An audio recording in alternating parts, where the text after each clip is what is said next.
Hello and welcome to the Rank and Flank podcast. I'm your host, Finton. These are my co-hosts, Ben. I pointed at the wrong one. You could have just got away with it. This is a podcast. So you could have... Nobody would have known you pointed at Mark. Yeah. Good point. Good Hello, point, Mark. Ben. Anyway, here's Ben, Mark, and AJ. Yep. Hello. Hello. We have a lot of varied things to cover in this episode, ranging from tournament we went to up in Bangor to various things about rumors in the town crier. We also have some finishing things to do with our Lords of Magic ranking we've been doing through the last few episodes, and some hobby horse stuff to cover about scenery and our general army progress. Packed episode. Yes, very much so. See if we can keep it under 2.5 hours. Oh yeah, they're getting progressively longer. They are getting progressively longer. But, you know, the good news is people are listening to them, so... and all the way to the end, apparently. So we're obviously doing something right. We're just that engaging. I want to know, are people listening to us at 1.5 times speed? Because that's the speed I listen to everything on.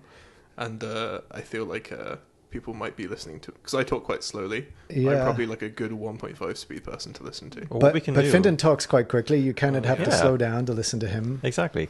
I Try doing that in the can car. speak slower if you would like.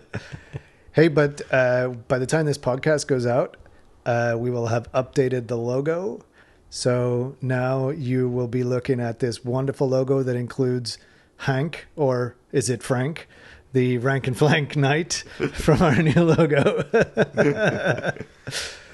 I am so stoked for the new logo because the old logo was, I copy pasted an image off the internet and put a lance on it. And I'm like, okay, this will do. Let's just go. And now I'm like, okay, well, let's actually get our own custom logo that we own the rights to and use that. The official Hank and Frank. Yes, the Hank and Frank podcast.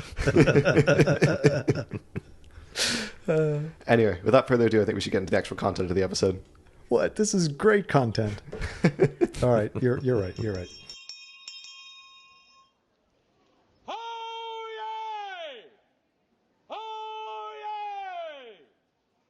Alrighty, to start things off, we have Town Crier. We have no official news from Games Workshop. Surprise, surprise. However, we do have quite a few leaks about various things relating to orcs and... not orcs, dwarves. And release orders and other fun things. Yeah. So there was a post on the web Discord server, Warhammer Fantasy Battle server, we're talking about some of the upcoming stuff. So I have no idea how reliable this is, but so take it all with a grain of salt. This is very much a malicious rumors. So the current release order apparently is going to be, after the dwarves, Warriors of Chaos, High Elves, Empire, Beastmen, and very last, the Wood Elves. High Elves are going to get 2 armies of infamy like everybody else, but one of them is now rumored to be Cracian one. That'll include White Lion War Beasts, which is kind of cool because, you know, the White Lion's a very iconic part of the High Elf army. No info on what the second army of infamy is, but High Elves kind of feel like you've got a ton of options, right? It's so many. It's like each unit is kind of its own potential expansion into an army of They're infamy. very Are flexible. Lion Chariots in the base rulebook? Yes. Okay. They have Turanok chariots and White Lions chariots. And then you can actually get a lord, pretend he's a White Lion as well, and then put him in a chariot. And that's all over the whole army list. I was trying to build something earlier on. Plus the They're very White cool. Lions unit itself, right? The infantry unit. Oh, sorry, I'm thinking of the White Lions of Crace, or the Lions of Crace, or Crace Lions, or something like that. Whatever the chariot thing is, where they're being dragged along by massive lions. It's called the Lion Chariot, I think. Chariot. Yeah. Yeah, and it's also related to Crace. It is another Yeah. White Lion thing. Yeah, Yeah. absolutely. But yeah, like there's a whole bunch of different White Lion things you can do with the army as it exists As now. it extends, yeah, exactly. And it's also one of those popular special units for the High Elves, I think, in terms of flavor. Yeah, and speaking of popular High Elves, the special characters are going to be the twins, So that's Tyrion and Teclis. One assumes. I don't know any other twins. The Sisters of Twilight, for some reason. They've left the forest and gone to Terranok. So I don't know how I feel about that. It makes sense. They are kind of like, They're super famous. They got really nice old models. Yep. yeah, and they've been around forever, both in the game and in the lore. So it just makes sense. No Malekith to fight this time. It's just those two, even though Yet. the Heart of Calador exists as a Elf Valor thing. Why? Oh, what do you mean? Oh, one of the Valor things you can take, so like High Elves, you know the way they can take, like, you know, some areas get like an extra thing, like demonic gifts, vampiric Yeah. powers. They get Elven Honors. Elven Honors, that's the one. Yep. And one of them is Heart of Calador or something like that. Sure. I think they have an honor for each of the different provinces or kingdoms or princedoms, whatever they're actually Is called. Calador not the Dragon Tamer guy, though? Like he's No, Calador is where the dragon princes are from. Yeah, absolutely. It's the dragon province. It's where all the dragon princes and all the dragons come from. It's I'm where getting Imric mixed. lives. I'm getting mixed up with Imric. That's yeah. Imric is who you're Yeah. thinking of. Yeah. Yeah. Will he be in? No, because, well, maybe, but it says the special characters will be the twins. Mm. I mean, the Bretonnians had 3 special characters. So did the Tomb Kings. So did the Tomb Kings. How many does the orcs have? I think also 3. So Three Emmerich seems to might be be in fairly- there. Hopefully, So, hopefully that'd be really yeah, It could also be Alariel or any number of other, or Eltharion. He's would- got a nice model. cool. They only, yeah. yeah, it would make sense to be Emmerich. Well, who knows? I don't have anything confirmed on any of that or even speculated. We'd be just making shit up. Which I would is love to see totally fine. a metal Imric on his dragon be remade. You like the Emmerich dragon? Yeah, with his big noodly form. It's, Yeah. I It love is- the noodle dragons. It is a noodle dragon, and he's up at the top. He's got the lance that goes all the way down. Yep. Yep. Okay, so the Beastman special character, one of them is going to be Morgur. I don't know who he is. Morgur the Shadowgate? Yeah. Yeah. I'm not ringing any bells. I You're think that he's Beastman the guy. one who has wings, if I'm not mistaken. There is one that's definitely like floating or something like that, isn't there? There's like Kazrak One Eye. Kazakh One Eye's the really big Bestigor, basically. There's Torax the Brass Bull, who is the big Minotaur. Morgur the Shadowgate, I think, is a powerful shaman who flies. If I'm remembering my Total War. I think you're remember correct there correctly. because I think I remember there was a model and it looked like it was either leaping off something or just levitating a little bit. But Yeah. he could have wings on the back of the model, and I've just never seen them or something like that. Yeah, he's a really twisted, mutated looking guy. I'm just looking at him online Yeah, now. he's very much in the chaos side of things. Yeah. And I think that his whole thing, he uses a lot of... Yeah, that's him. I see the picture there now. The, He just looks like a ball of hair or something. Yeah, and he's got his face is covered, and yeah, he's totally mutated. He had a whole bunch of monsters in his armor, I think was his thing. Okay, so that would be the Monster Mash I potential could be wrong there, but... list. Okay, interesting. That's cool. And he's a shaman, so he's a powerful wizard. Yeah, makes sense. Makes sense. I think the thing about these leaks is I don't really know the source of them. And if you were to ask me, like, what's the most reasonable predictions for the release order? What's the most reasonable predictions for the characters of High Elves and Beastmen? That's kind of what you'd pick, right? It's going to be the twins. It's going to be someone old enough from the Beastmen roster to be Sure. around at this time. I don't think Morgur is old enough, though. That's why I kind of don't trust this. Is he not? I don't think... Oh, he's a beastman. I don't think that he's immortal in any way. I think he's just got a normal lifespan. Maybe his mutations gave him some extended life, but, you know... He's a wizard. Yeah, but, like, there's a whole bunch of wizards who are dead now. Or Yeah. not alive now.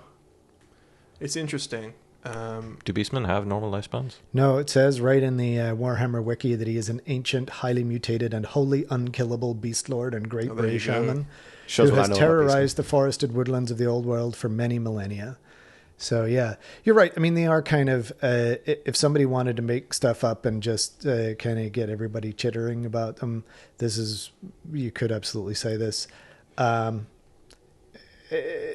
To add a little gravitas, the guy is one of the moderators on that Discord, which is I think like several thousand people on the Discord. Cool. So it's not the sort of thing where you would frivolously claim to have knowledge. I wouldn't think. Not the sort of person I would expect to frivolously claim to have knowledge, but you never know. It is a Discord moderator, and they do not tend to Yeah. have the best reputations. This is also very true. I don't know the person personally, so The last 2 points are really only the last point. The dwarves were supposed to come out earlier, but there were issues that forced the delay related to production problems. That's what he's been told. So I've also heard things about how they've been scared about old world driving sales away from AOS. yeah. Well, it seems weird that they launched Old World in between two releases, right? In between 40K's brand new edition And and AOS's. AOS's brand new edition. Don't look at this game. Don't buy it. Yeah, it's weird. Why are you buying it? Stop. We won't release the book until you stop buying it. We don't want you to put money there. Stop it. I don't know. I think there's some kind of weird internal politics stuff going on at GW between this team that makes the Old World, and I think they also made the skirmish game for AOS or something like that, and then the other team who are making like 40K Yeah. and AOS. One of them is like the Forge World team, and the other one's the main team. It's the specialist games and the mainline games. Yeah. Yeah. I don't know. All we can do is really speculate on what's happening there. I assume that the reason that Dwarfs are taking so long is because of production issues, and I know they're building another factory or something like that. So Yeah. Skaven Tide just came out, which is the big launch for AOS. Yeah. So that seems to make a lot of sense to me. But, you know, if you were putting money on whether these predictions will be true, I think it's quite reasonable to expect that to be true. And even if this guy's totally made them up, he might just be right. Yeah. because of the nature of them. Yeah. But it's still good to get a nice little nugget of speculation. Which I think this is. Speaking of nuggets, there was a good dwarf nugget that also dropped. Oh no, that was a brick. That was more of less of a nugget. It was a bigger book-shaped brick. Assuming it's not a Photoshop shenanigans, which it doesn't appear to be. I would put like That would be the most convincing fake I've 1,000 ever gold seen. crowns on it. I put money on this being real. I think. Okay. Because it would be quite hard to fake this. It seems like it might just be one that was sent out to an influencer and then they sold it. The story of this one is basically the Dwarf Arcane Journal was listed on eBay. From a seller in Spain, it sold for $120, which is kind of strange. I feel like people would have paid more for a book than that, but maybe just flew under the radar. Yeah. And it featured the blurb, which tells you who all the special characters are, Yeah. and the special armies are, and it looks very real. Okay. As in, it's got like the serial number and stuff. There's pictures of the pages, to the point where I'm probably convinced that this is real. Okay. I mean, there's always a chance that it's not, but. It seems very reasonable and it seems very well made. I don't think anyone would go to the trouble of like printing a book of the quality, putting it on eBay. So, shall we take a look at the characters and the stuff that's spoiled in that? Yeah, absolutely. So I'll have a quick look at the back. Yep, Arcane Journal, Dwarf and Mountain Holds. The 4 sections are the Mountain Realm, which just talks about the dwarfs, the Reclamation of Khazid Vosk, the Saga of Burlock Damnison, whose spoiler is one of the characters. Bold quest to reconquer the last hold of Khazid Vosk and to reclaim its forgotten treasures. Burlock Damnison is one of the characters that already existed. He had a Yes. model in like some edition ages and ages ago. I actually have that model, and he's got a power glove and a hammer. And I think the story is like his arm got blew off by a boiler, and he got a mechanical arm. And then his son, I believe, is Grim Burlock's son, who is the engineer with the grudge. With the Grudge Raker, the shotgun guy. Yeah. So this does track. It does make sense. Yeah, for sure. And then the other heroes of legend are, this one's interesting, Thorgrim Ulleksson, who people are speculating, and I think they're probably right, is Thorgrim Grudgebearer before he started bearing grudges. Yeah, before he got big, before he went mainstream. And then, Forgot his big chair. yeah, he says he's Karl of the Damnus Kron. Damnus Kron. Yep. Which is that not the Book of Grudges? I don't know. We should look that up. Does anyone know what the Kron is? In like normally this stuff it translates to something in Cazelid, right? Yes. Yeah. Like a fort or a mountain thing. Yep, Great Book of Grudges. I was right. Oh, okay. Okay, So, nice. So it is Thorgrim. Thorgrim. It's Thorgrim Grudgebearer. Yep. Yeah, Okay, yep. cool. And then Ungrim Iron Fist, who we've seen already, who's the Slayer King. Yep. And then Burlock Damnison. And then the Armies of Infamy, it says, are 2 unique dwarf armies of infamy, royal clans, and engineers expeditionary forces. So we have a royal clans army of infamy, which I'm kind of surprised. I was expecting a Slayer army of infamy. This could still be a Slayer army of infamy, or there could be rules with the Slayer King to where you can kind of make a Slayer army. but I wasn't expecting royal clans. And then engineers expeditionary force. So that's probably something to do with war machines or gyrocopters, or some sort of cool rule to make your engineers and your war machines pretty good. We've added 6 new war machines with all new models, and they are ridiculously strong. Dwarves are now the number 1 army.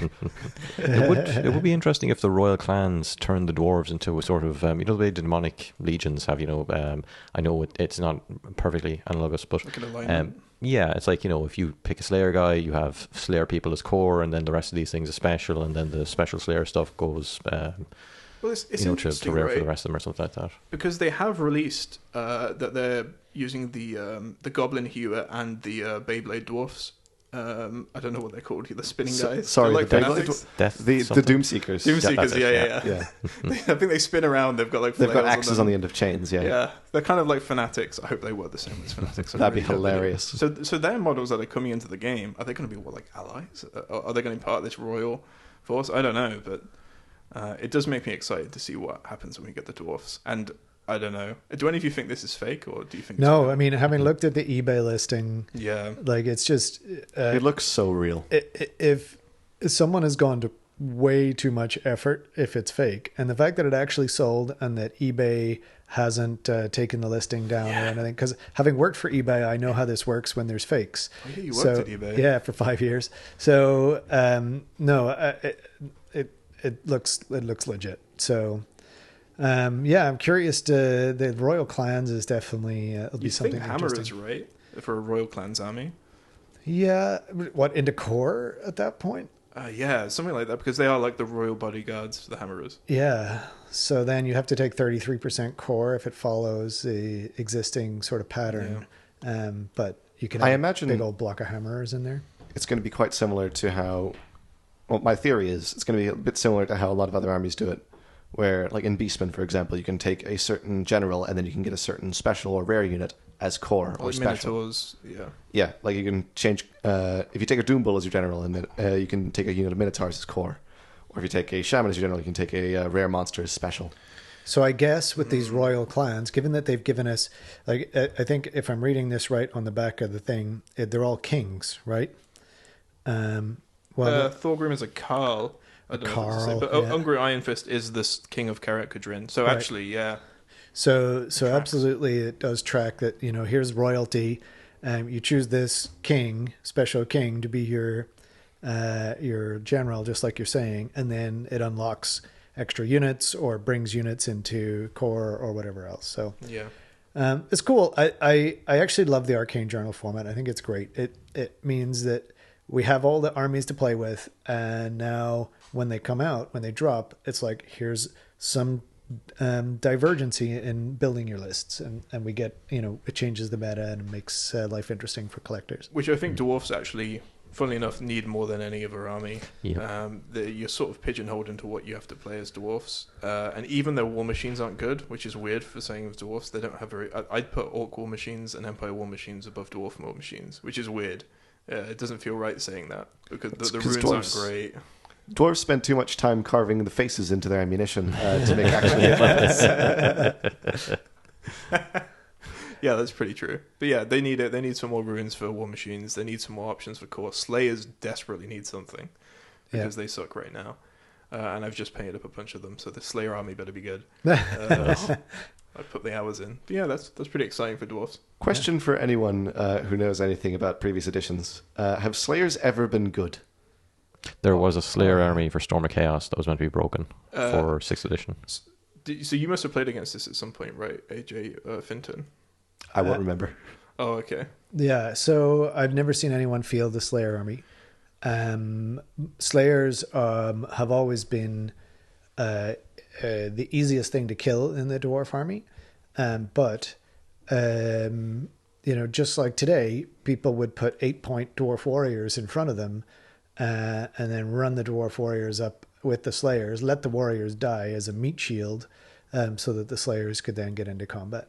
I think what's interesting now is and they were using the anvil, right? Is the tactic has been the same. Yeah.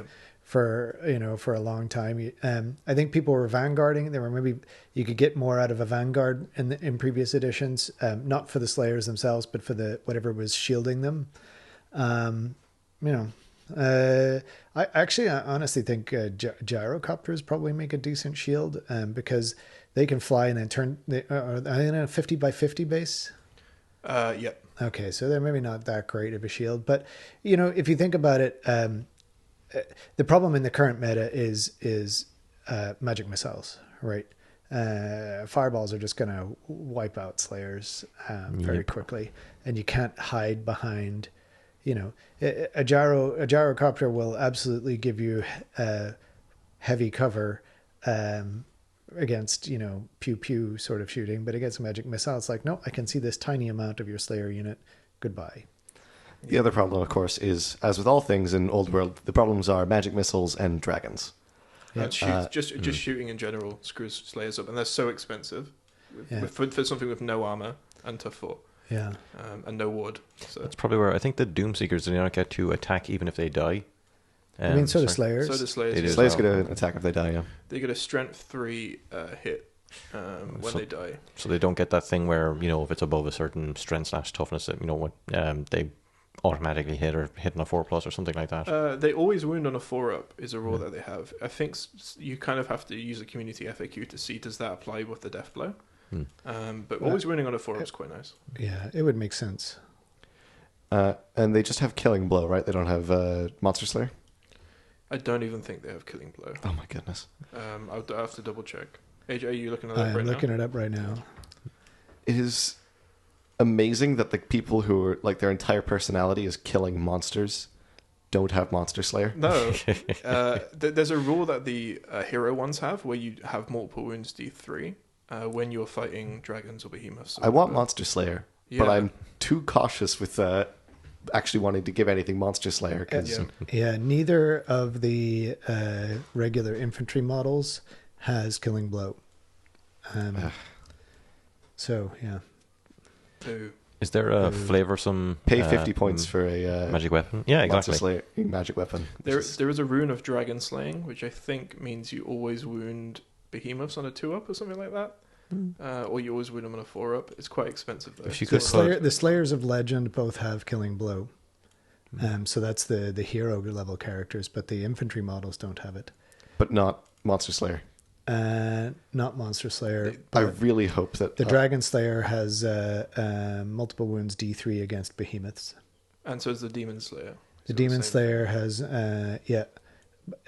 only if it also has Warp Spawned. Oh no, if it has Warp Spawned or it's a behemoth, right? Yeah, sorry, not and. Yep. The cool thing is though, and I've been rabbiting on about this for a long time in the Discord. Most people seem to agree, apart from this one guy, and this one guy I had a discussion with on Facebook, that multiple wounds would stack. Yep. So you can stack that multiple wounds with the rune of smiting, which Which is gives you multiple D6. wounds D6. So you end up with D6 plus D3 multiple wounds, which would be always winning on a 4+. yeah. It's So like you'd an have average of like 5 wounds, 6. Did they say 5.5? 4 is the average plus? It's 3.5 is the average. Yeah. Oh, 3.5. Yeah, Okay, yeah. So 5.5, 5.5 yeah. on average. Well, yeah, but it would be 2.25 on average because you're winning on a 4+. Sure, but still, it's a lot of wounds if you get through. Yeah, if you get through. Yeah, which is great. It would be great if they buff up Slayers in the Arcade Journal. So Right, that'd be Yeah. nice. I really See how hope they that go. Ungrim Iron Fist at least has Monster Slayer. That would be very nice to see. here's a quick little tidbit before we move on about Slayers. In the Dwarf book, they've painted the Slayers with like brown hair. Has anyone else noticed that? In the Arcane Journal or in the In the pictures of Slayers in in the like pic- the in army the- book and online and stuff. They've Oh. got brown hair. I had not noticed that. Aren't they Oh. supposed to have orange? That's bright what I orange thought. hair? Right? Extremely bright red hair, as they have been It's troll depicted fat, in yeah. every single thing. Kind of been their thing Is forever. it troll fat? Is that why? Yeah, they dye it with troll fat. Oh, that's fun. I've been reading Gotrek and Felix as well, so Couldn't tell. highly recommend. Such good books. Gotrek never dies. Yeah, well, He lives through the end times even. Oh yeah, yeah. he's cursed. Yeah, they actually, not all of them are orange haired. There's one even with kind of light brown hair, a blonde haired one as well.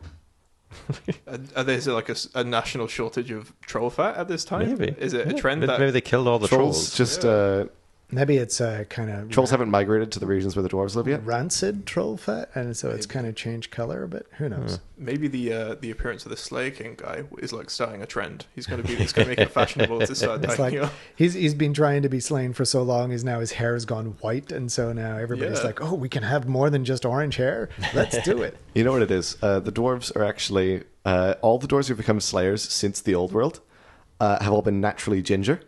And that, they've taken up a slayer oath because of that. No other slayer oaths have been taken up.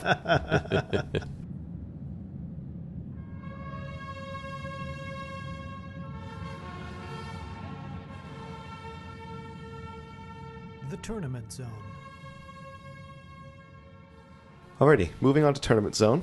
AJ, you and I went up to the north for a couple of days to Yep. play in an event in Bangor.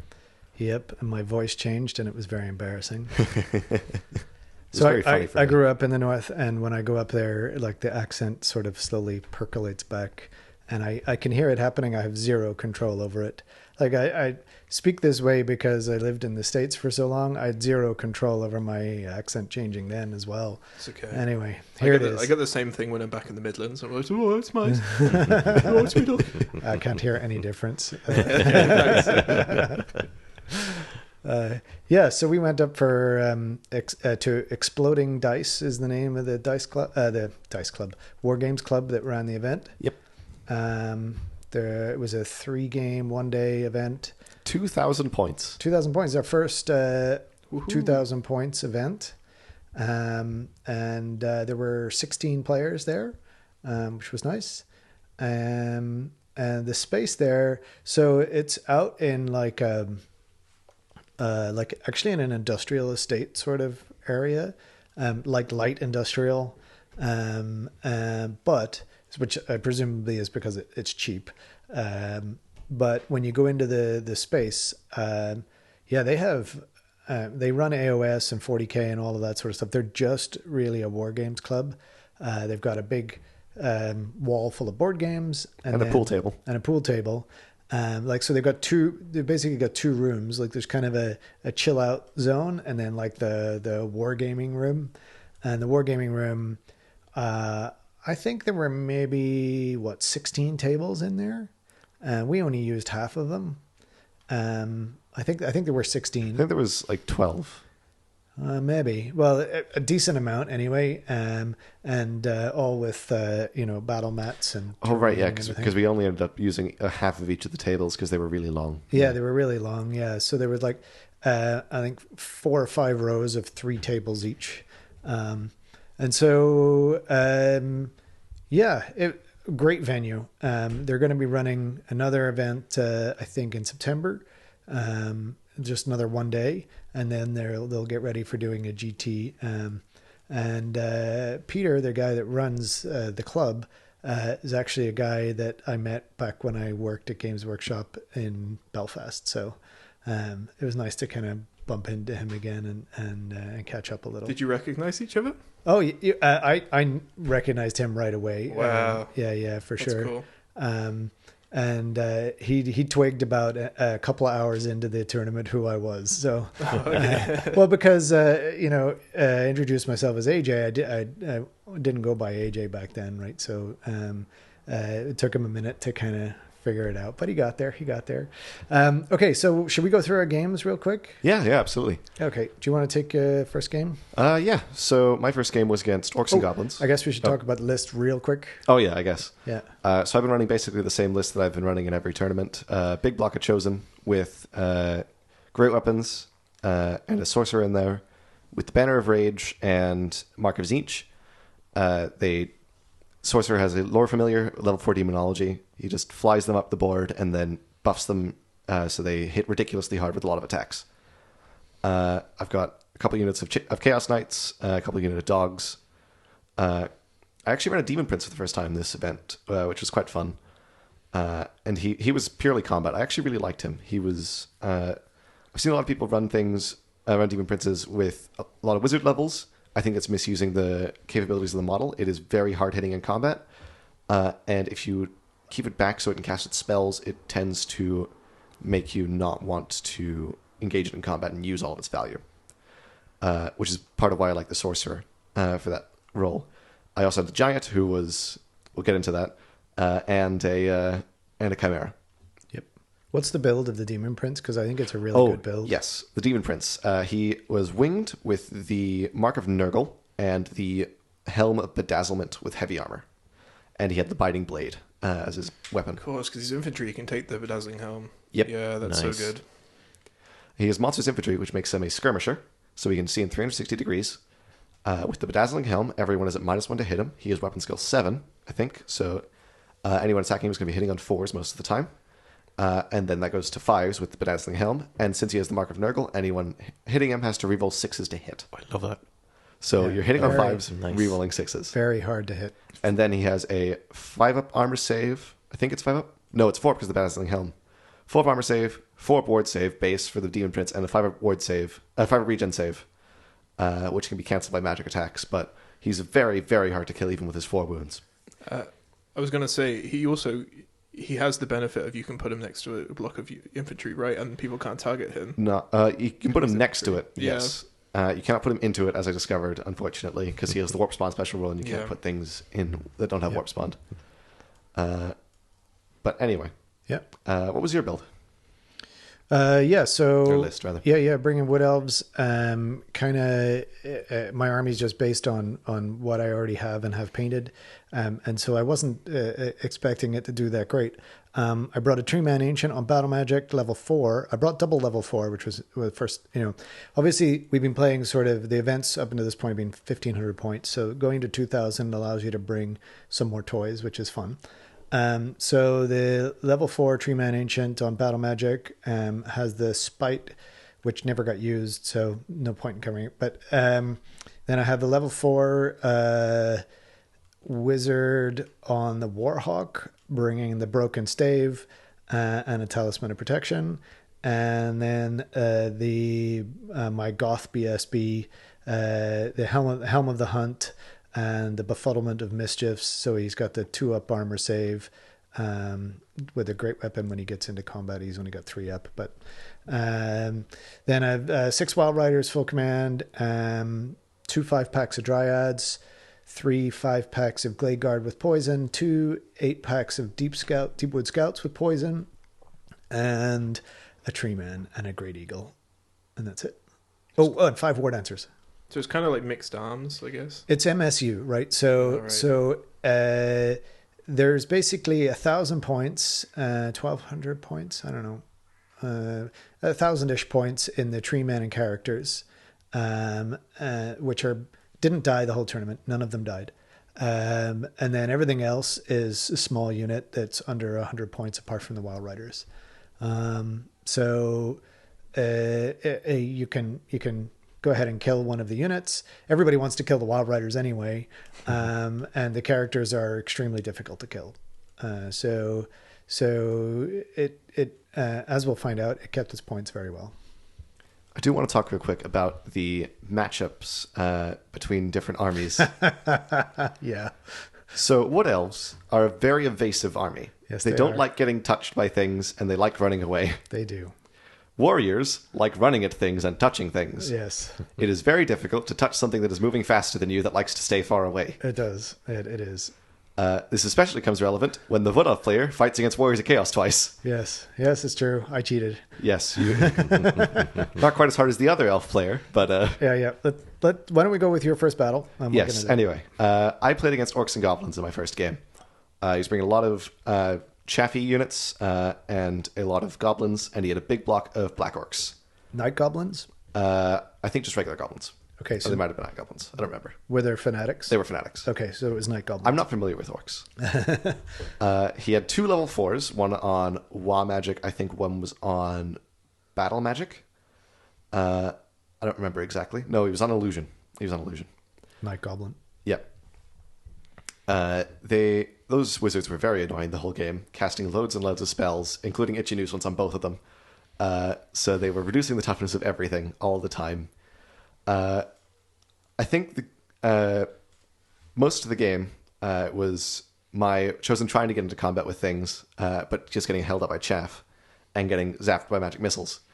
I had 6 Chosen left against his entire unit of Black Orcs. And he charged him in, and I killed all but 2 models in the first turn. Gross. Yes. And then I ran down his... He charged you, or you? He charged me. Okay. I was initiative 1 anyway. Okay, because you're great weapons, yeah. It was an absolute slaughter. On both sides, we had like 3 models at the end of turn 5, and at the end of the game, there were 2 models left on the field. Both were mine. Okay. So, 700 points. Right, a Demon Prince and... No. Demon Prince died? Actually, no. I had 3 models. You're right. The Demon Prince, the Sorcerer, and a couple of Chosen were left. Right. And so the Chosen get 25% of the value, and then the other 2 get their full value. So that's, more than enough to make me win the game compared to his nothing. Yep. It was a very close game, very fun, very killy. Highlights were I hate Goblin Sorcerers. They are so annoying. Yep. They're They're an itchy nuisance. Yes, indeed. The Giant did next to nothing and then died. The Chimera did excellently and killed a whole bunch of stuff. And the Chaos Knights performed quite well, considering that they are core. Okay. In my second game, if you want me to move on to my... Yeah, just keep right. rolling. We'll do your first 2, and then I'll do my first 2. My second game was against Empire. My opponent brought a load of really big blocks of infantry, 3 of them. 1 of Halberdiers, and I think 2 of Spearmen, if I'm remembering rightly. It's a classic Empire army build. Yes. He brought 2 cannons and a Hellblaster and a steam tank. And he brought a general on a Griffin with Grey Weapon. That was the Imperial old... Griffin or Griffin? Imperial Griffin. Okay, cool. And this is the old Karl Franz model, the metal one. Nice. Love that model. Every Karl Franz model is great, but I have a particular fondness of the plastic one, as I've made clear in the past. But this one, he killed my Demon Prince. Nice. He was the only guy in the entire tournament to kill the Demon Prince. He got 1 lucky wound through with the Serrated Maw of the Griffin, which did 2 wounds because it's got multiple wounds too. Yep. I rolled 1s on all of my saves.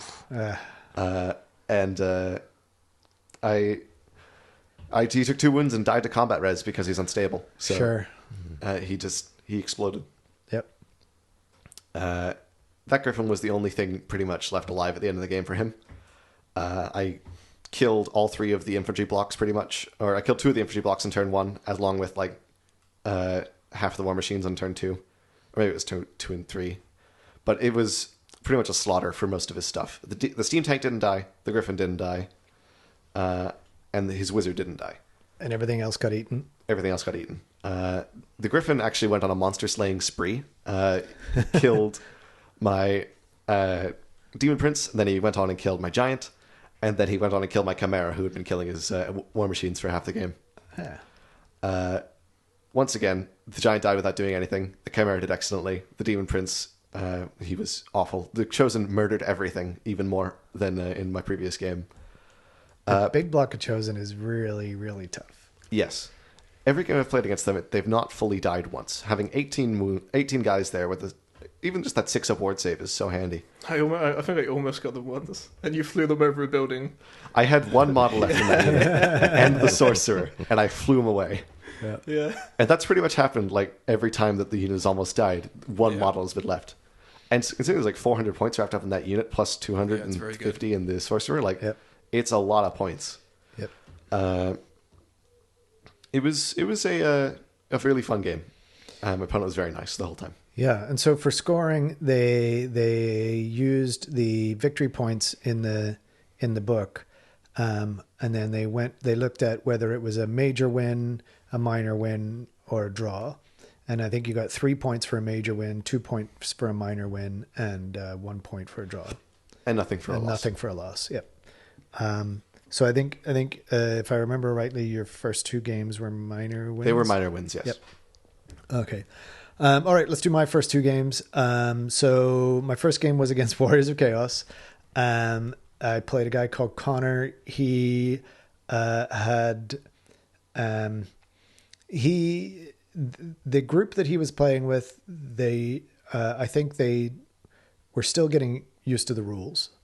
And he learned in his first game that your level 4 wizard can dispel everything until he rolls double ones and it says you can't dispel anymore. So I think they were playing it that, you had to choose which wizard was going to dispel each spell. So he brought a level 2. Wouldn't that make the game more interesting? Yeah, if your level 4 could only dispel once. Yeah, so he had a level 4 and a level 2. How I miss power dice. He had a block of Chosen and a block of regular Chaos Warriors. He had a Chimera and a small group of Chaos Knights, and a Demon Prince who was not his level 4. I think it was I don't remember now. He had Forsaken, though, didn't he? No, he didn't. Okay. He had a very similar list to yours, but I think he took way more Chaos Warriors in core, and fewer dogs. So this was something obviously I was very familiar with facing. He's still fairly new to the game. I kind of felt a bit bad. I basically just stayed away and chose only good combats. My Wild Riders sadly overexposed themselves and got 5 of them died to a magic missile, which happens quite a bit. But the champion survived, and survived the rest of the game, charging units down with the BSB and just beating stuff up. I ended up taking his. So I have a newfound respect for Curse of Cowardly Flight. Its main target is just chimeras. I've now used the it. Leadership 4, right? Leadership 4. Leadership 4. Gosh. And they're often used out of the general's bubble because they're so fast. And so it's just like, okay, panic, and away you go, and you're never coming back. It's happened twice now. They're actually, I think it's a really good spell specifically against low leadership monsters that want to be doing their own thing. They just fall back in good order when they panic. Unless they're below half the starting strength. Yep. Yep. You're right. Which they can never be. Because they're always... Oh, you're right. always one So he model. just flees and then rallies. He just flees 2d6, drop the lowest. And then rallies. And You're then right. rallies and reforms. So we played that wrong. Yeah. We played a couple of things wrong, I think. I mean... I know this because I got mad at it the last time you used it against me. That's right. That's right. So maybe it's not that great against monsters unless they're against the edge of the battlefield. Which they often are. Which they often are. It's true. So yeah, apparently I ended up cheating, and Take away the trophy. yeah, well, Spoilers. and I think I lost 47 points, which was the 5 Wild Riders, and other than that, I think I took off like 1,300 points of his stuff or something along those lines. He also had a giant. I think he also had a giant, and giants are just great for poison shooting. It's like, yep, thank you very much. Put a giant on there, I will kill it happily every day. You don't get to play if you have a giant against Wood Elves. No, you don't. Giant doesn't get to. I had 31 poison shots, so it's pretty. On quick. average, it's dead. Yeah, on in one average, turn. it's dead. Yeah, exactly. Even with the 30 points of upgrades. Yep. Game 2 was against Dan from the Pale War Gamers. He came up from Dublin. Dan. Yeah, Oh, yeah. we love Dan. Hi, Dan, if you're listening. Yeah. Yeah. Apologies to both my opponents because I'm terrible with names. Yeah. He had his beautifully painted Tomb King's army. Oh, they're great, aren't they? Yeah. Yeah. Our first scenario was open battle. Second scenario was flank attack, where you have to choose a flanking force and a side to put the flanking force on. And Dan wrote down that we had to write down the side and the force, and he wrote down the side and then the force, and then he realized after we started deployment that he had actually changed his mind about which side he wanted to use, but hadn't changed what he'd written down. And so when he finished deploying his central force, he had his let's see what all he had. He had a big block of skeleton archers, and behind them was a casket of souls, and just off to the side of them was his lich priest, and then the dragon, bone dragon with the tomb queen on it, as his model is. And then he had some skeleton spearmen, and his flanking force was the Necrosphinx and some Ushabti. And then he had in ambushers, he had a Tomb Scorpion and some Tomb Swarms.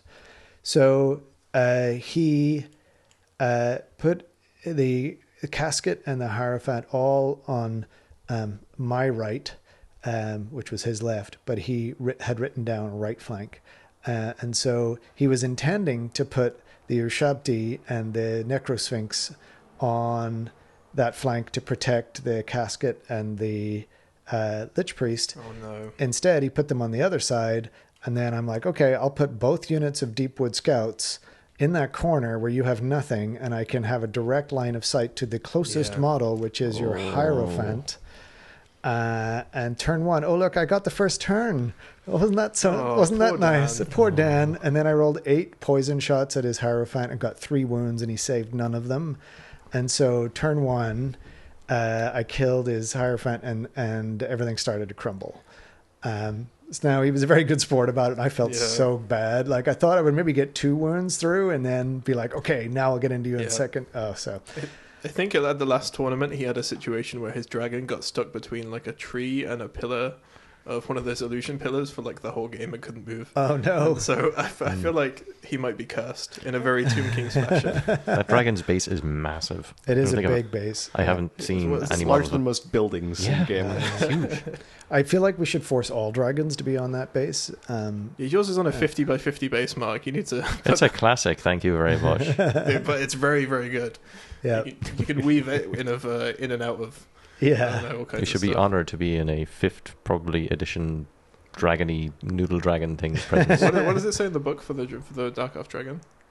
It says it's meant to be a bigger one. Okay. yeah, I feel but better like about that now. Cheater. Yeah. Oh my goodness. I don't have a bigger one. I ordered 60mm bases when I ordered remember the made to order trolls? Yes. Yeah, I'm still like I haven't heard anything about them at all. You so- ordered that alongside the made to order thing? Yeah. That was probably a mistake. I thought it would do what all the other made to orders have done so far and just appear in a couple of weeks' time. It's been more than a couple of months at this stage. So You'll get them in 2027, yeah. Did you kill Dan's Tomb Dragon?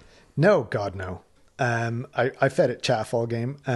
So everything started to crumble. So turn 1 shot off the Hierophant. Turn 2 shot off the Casket of Souls.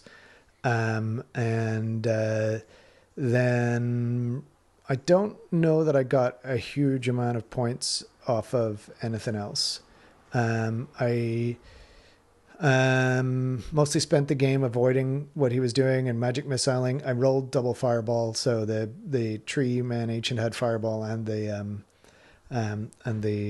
hawk wizard also had fireball. So I shot off his spearman, and I killed his tomb swarms and his scorpion. So all of his small stuff I killed. I couldn't kill the Ushabti or the Necrosphinx or the dragon. But it was enough points to get me a decent win. He got his dragon ate a couple of units of archers, but they're only 65 points apiece. And I think I lost a unit of dryads to a Ushabti shooting, and that was it. So was his army like mixed arms, or was it mainly focused around? It seems like a bit of everything, right? Yeah, so he has the dragon. So the dragon is obviously intended to do a lot more than it actually did. The nice part about the Wood Elf build that I had was if you couldn't get into the characters, which is very difficult to do when you're on a big dragon and my characters are so small.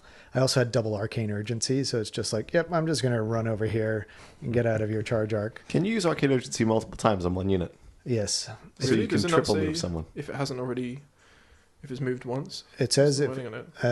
I'm pretty sure. Let me I'll double check. I don't think it mentions non-stackability. You have to have already moved in the movement phase. I know that much. Already moving twice it means you can cast it twice. It's perfect. If the target friendly unit is not fleeing and has already moved during this movement phase, it may immediately move again. Wow, so you Yeah, can double that up. You can double that up if you want to. Take 3 wizards of every type available to your army and make the fastest unit alive. Yeah, so you can only have 0 to 1 tree man ancient per 1,000 points, I think, and 0 to 1 spellweaver. It doesn't matter. Anyway, 4 wizards. yeah, I could have 4 wizards. that would suck. Or But you'd be so fast. I don't know if I would do it. You'd be so fast. Yeah, and so I think the dragon was meant to do a lot more damage than it did. Casket obviously didn't get to do much, and he had no magic after turn 1, really. He had a level 2 mortuary priest in with the big block of skeletons. I think the idea was that the skeleton archers would do a lot of damage in the Ushabti, and then the Necrosphinx would get into combat.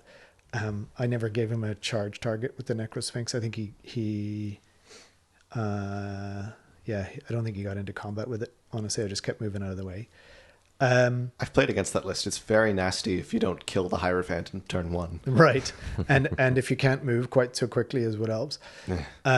So before we get into the final game, one thing I've noticed about Wood Elves is it's kind of like playing a 40k game instead of a fantasy game.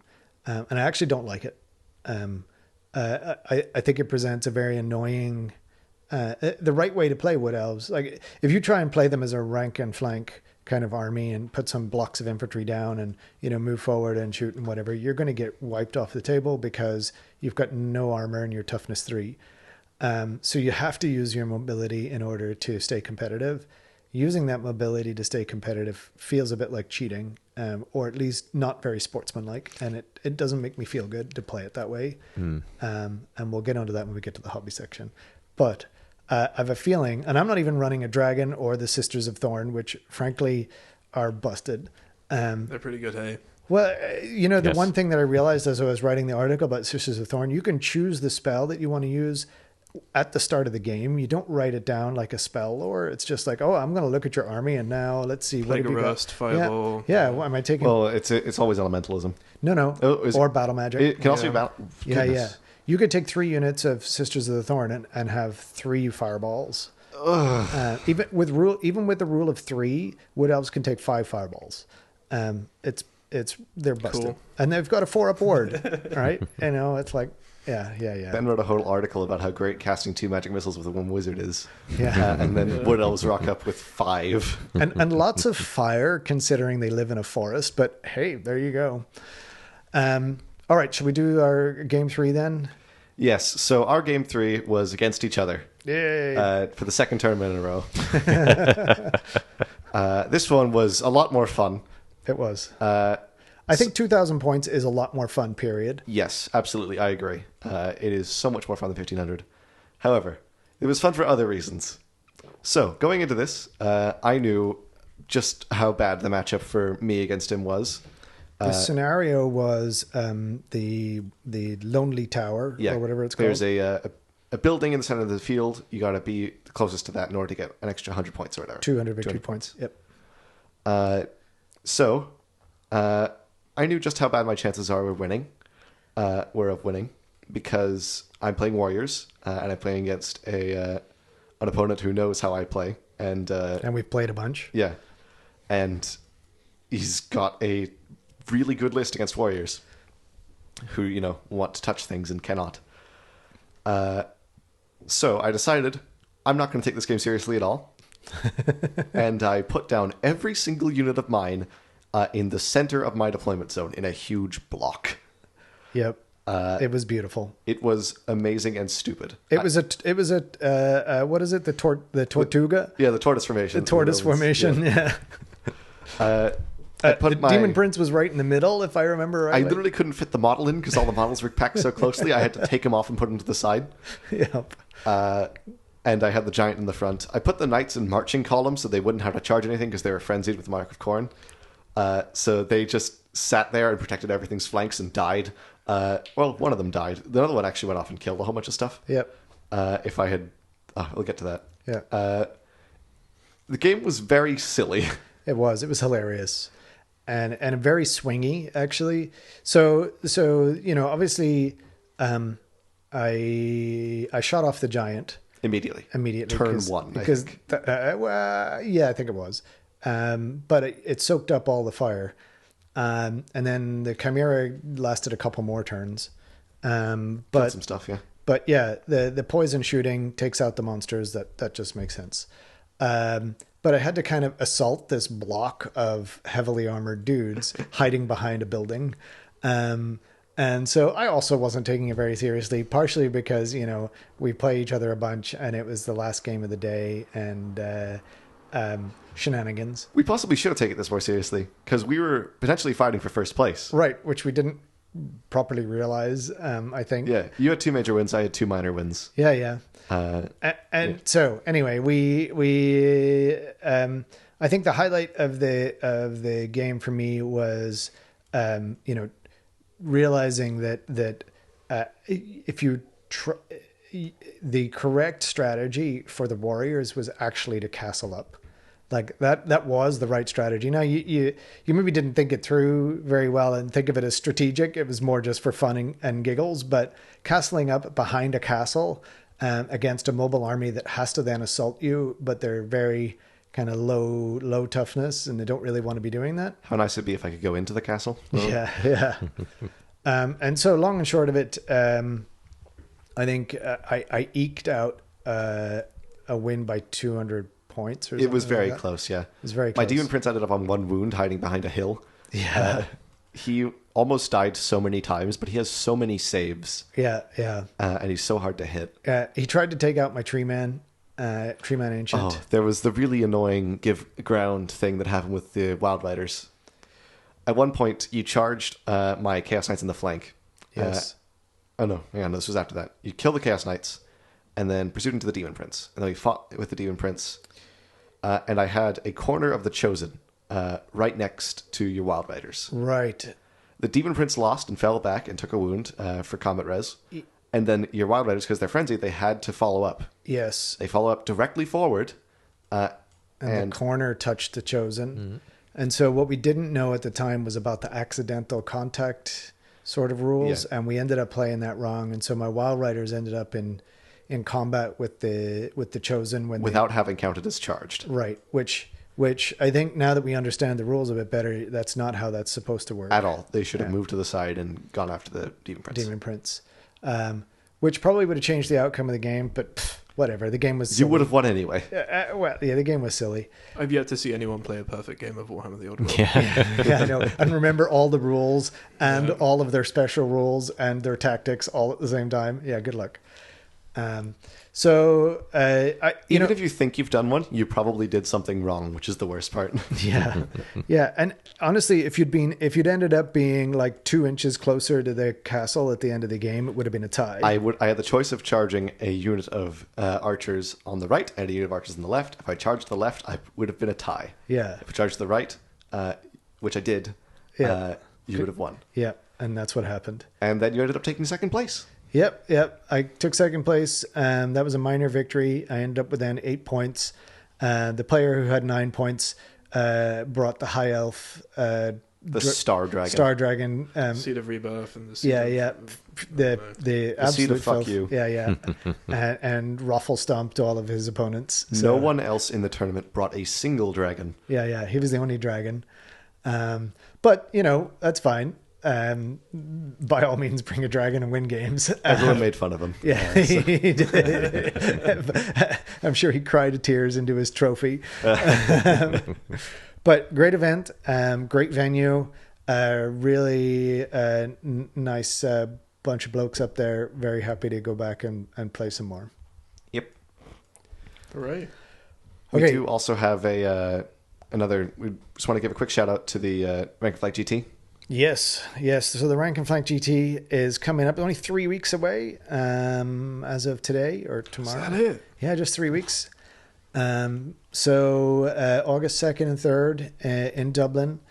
There's still tickets for sale. And now because we've got our shiny new logo, anyone who signs up is going to get a free t-shirt with our logo on it. Yay! Yep. So I've been working on getting the the trophies and the prizes. So the difference is trophies are given out as awards to the best generals, best painter, all of that sort of stuff, as detailed in the tournament pack. The prizes are basically going to get raffled off at the end. And this is so that folks are going home with something fun from the event. Some of them are coming from sponsors. Some of them are stuff that's 3D printed or whatever else. So there'll be miniatures, bits and bobs. Everybody will be going home with something. It should be a really great weekend. I think the only other thing I want to call out, first off, I have to say thank you very much to my wife, Abby, who is been painting all of the terrain for the event. Thanks, Abby. Yeah, and she does listen to the podcast, but I think she listens to it to go to sleep. That's exactly what my exactly what my significant other does. We put it on and she falls asleep in 5 minutes. Yeah, it's like, oh my god, nerd talk. Hi, Mom, if you're listening. Yeah, and so far, I think she has made 30 trees to make 10 forests, and painted 14 pieces of Tomb King terrain and a half dozen pieces of kind of old world Empire terrain, and there's still a bunch more to go. Yeah, we'll get into the terrain stuff in the Hobby Horse, but I just wanted to kind of give her a shout out. What else do we need to talk about the GT? I think so. The full tournament pack is there. A couple of things that have come up. There's been some questions asked around, how does this rule work, because it needs an FAQ because it's ambiguous. Broadly speaking, there seem to be 3 different community FAQs out there. I'm kind of looking at those, and where they all agree, that's the de facto ruling.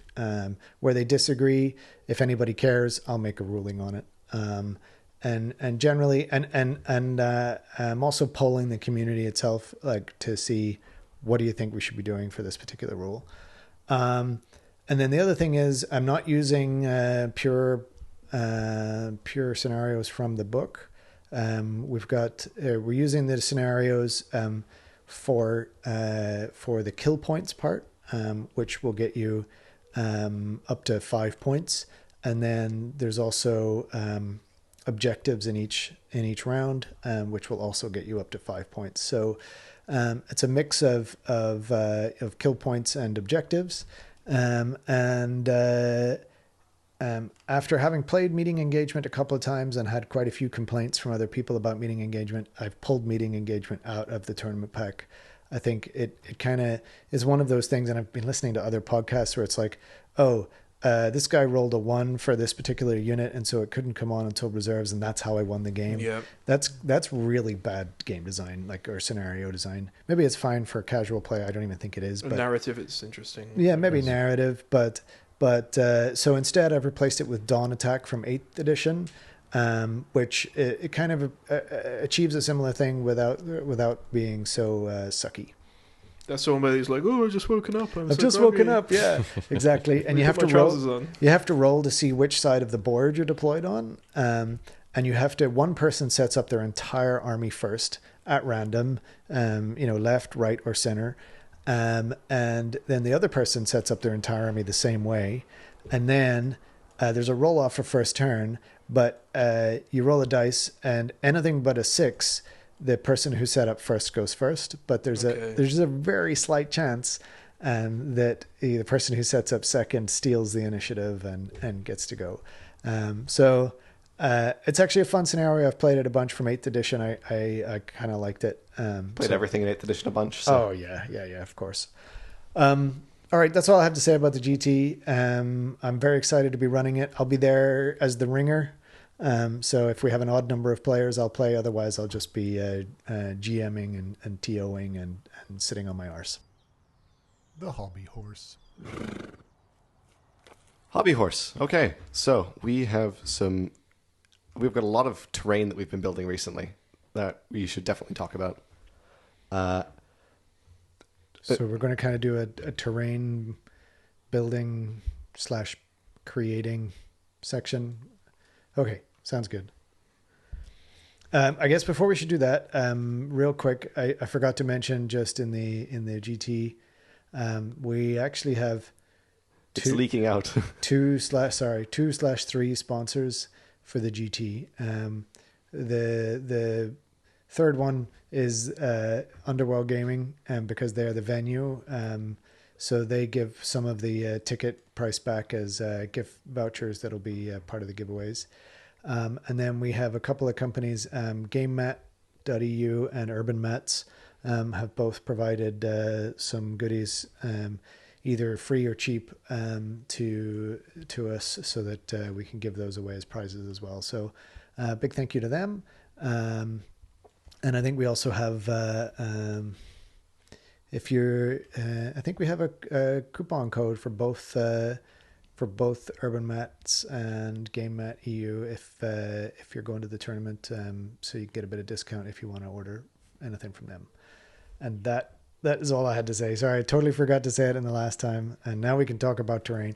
Who's providing catering? I think Mr. Tato. Soylent Green. If you mention the GT again, I will sentence you to summary execution, sir. GT. Oh no.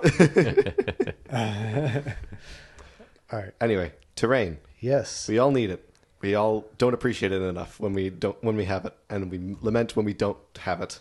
It's like Yes. fiber in wargaming. That's incredibly apt.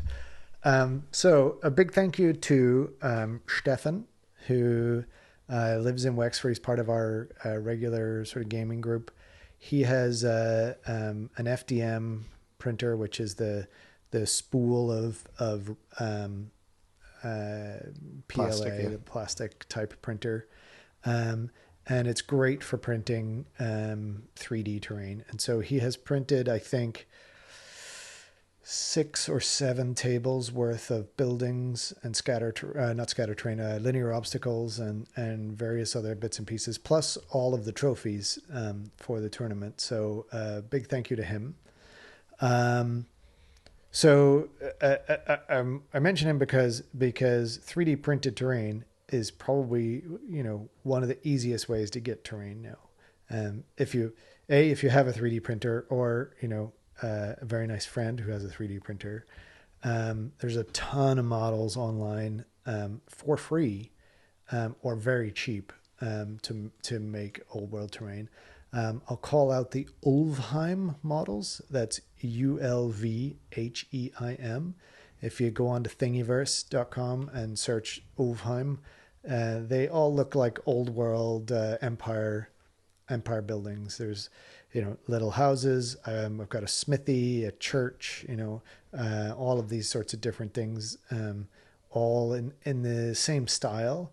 And then what happens is people download the STL, like these 3D designers, they download the STL, and then they remix it and create a new thing and upload it again. And so there's a ton of really cool stuff if you're into 3D printing. So that's, I think, the easiest way. It's not the cheapest way, in that every roll of PLA is about $20. Plus, you need a printer. Yeah, exactly. But it's definitely a good way to go if you have easy access to those things. If you don't have easy access to 3D printer, what are some ways you can use to make terrain at home, or other sources you can get? Cardboard, styrofoam, caulk, plaster, wall I'm filler. sorry, what word did you just say? Caulk. Is that what it's called? I mean, it may well be, but what is it? Define it for me, and I'll. It's the stuff. It's like a sealant that comes in a tube. Oh yeah. That's called caulking, right? In America, it's just pronounced cock. Yep. Caulk. Yeah. Cock. Cock. I've never heard it said out loud. I've only said it written down. No, I could well be pronounced that way here, but it's just pronounced cock in America. And there's Saturday Night Live did a very famous sketch about cock, as I'm sure you can imagine. Yeah, my father's used caulk before on jobs and that kind of stuff, so I think caulk over here. Caulk, yeah. Yeah. Which is a much more podcast-friendly way to pronounce it. Some of my favorite terrain I've seen is the roads made by Jack, who's a local wargamer here. I think you both know very well. Yep.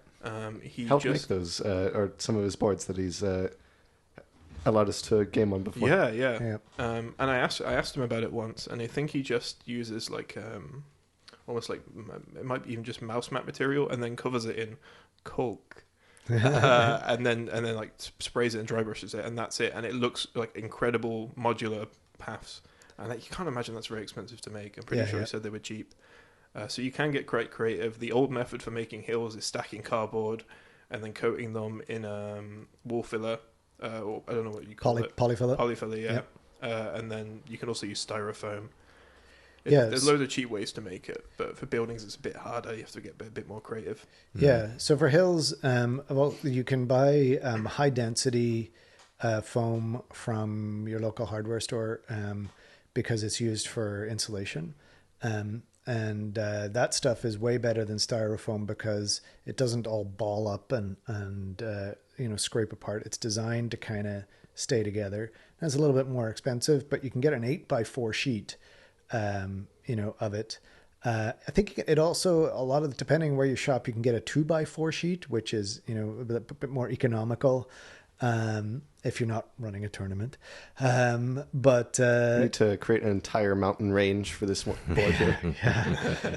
well, I'm lucky we have a hardware store just across the street. I'm literally going to walk over, pick up an 8x4 sheet and walk back with it, and then get the hot knife out and cut it into hills. Nice. So the hot knife is a great tool for working with styrofoam. You can buy them in most hobby stores. They're pretty cheap. Like hobby stores that do like normal arts and crafts stuff, not the sort of niche hobby stores like we're used to. The hot knife, if you've never seen one before, it's literally like a craft knife that plugs in. And there's actually two types. There's the hot knife that's like the craft knife. And then the other type looks kind of like a hacksaw or a coping saw, where it's a hot wire. Yep. And you can cut with the hot wire. It's good for styrofoam, right? Oh, yeah. Very, very good for all of that foam stuff, and that's what it's used for. There's also the third type where you take a regular kitchen knife and blast a blowtorch on it before you throw the torch with the foam. That's a proper hobby hack. Not right recommended by the Rank and Flank podcast. Yeah, microwave your knife. No. So the hot knife allows you to actually carve kind of really nice organic shapes into your hill, and you can get a nice slope on it as well.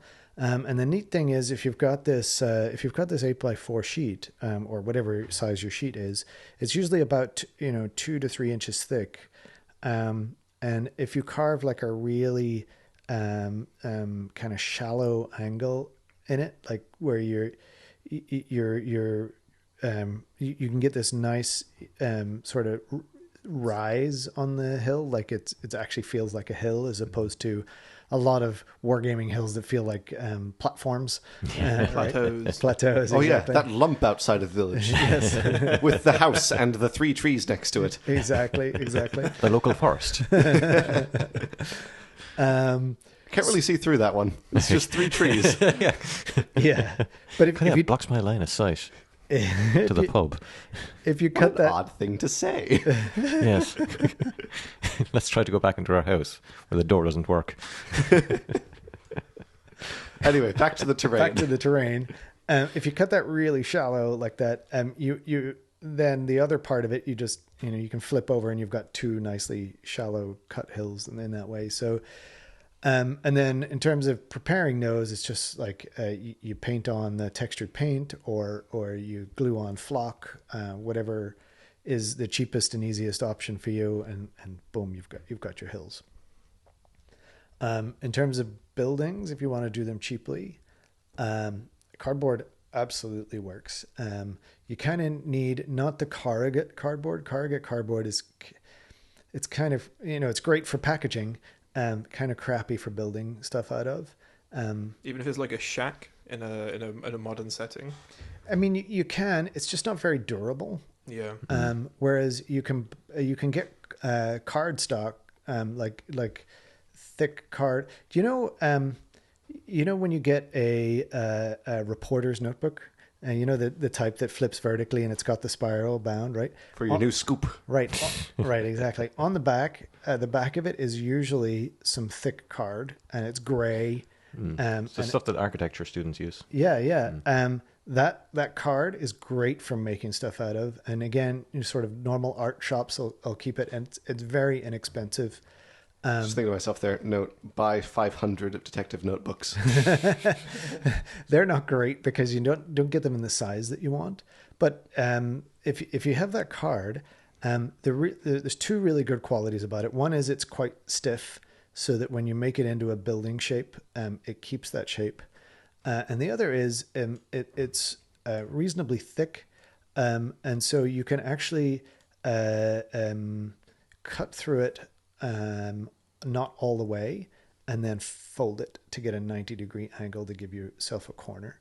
And so if you get that card, you can get a rectangle of it, put 3 slices side by side, same distance apart, and then just fold it around, and you've got a tower. You can do that thing. I don't know if you did this in grade school or primary school. We certainly did, where you get the plan and make the cube, right? Oh yeah. Yeah. Make a big paper dice. Yeah, exactly. Do that, but without the top, right? So just 5 sides, and have the sides be very shallow, and then that's a platform to go on top of your tower, and that's where your parapet effectively. That's very cool. Right. Nice. So that's your shape. Then if you want to make it, there's a couple of ways you can really make it look good very quickly and easily. You cut little squares out, rectangles, just to kind of go up the corners. And it looks like bricks, or big blocks. And you only need to do a few on the corner to really make it suggestive of, hey, here's these bricks. And then you can also, if you get your PVA glue and put on, the very fine sand or whatever else, you can paint that up so that if you just dry brush it with greens, it'll look like ivy or moss. Texture. Yeah, exactly. Or you can absolutely do texture to give your, a stone texture if you want to as well, or you can just paint it gray.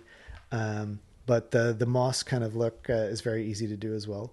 And you can really go to town with cardboard if you're big into it, but you can get very quickly. You can get, a watchtower. Or whatever else on the battlefield without too much effort. I did want to come back to that comment you made earlier about the shack with the corrugated cardboard bin. I've seen a lot of success online of people taking corrugated cardboard and cutting away just the top layer of it to reveal like the wavy inner part. Yeah, that's what for I the was roof. talking about, Yeah. Yeah, Love it. to reveal like some of that for ruins and things. Like post-apocalyptic Yeah. Fallout type. I've seen it a lot for 40k terrain. Yeah. I did that before when I was making Fallout stuff. It looks really, really nice, but it's very fragile. Absolutely. Literally, it's just very thin cardboard. Yeah. I can't remember any ways to reinforce it, but I know there are ways to reinforce it. Probably something like put PVA on it or something like Yeah. that. Really PVA is your friend when it comes to terrain. You can thin it down with Thank water. you, dead horses. You can Is that what PVA is made of? not so much anymore, but it certainly back used to in be. the day, Yeah.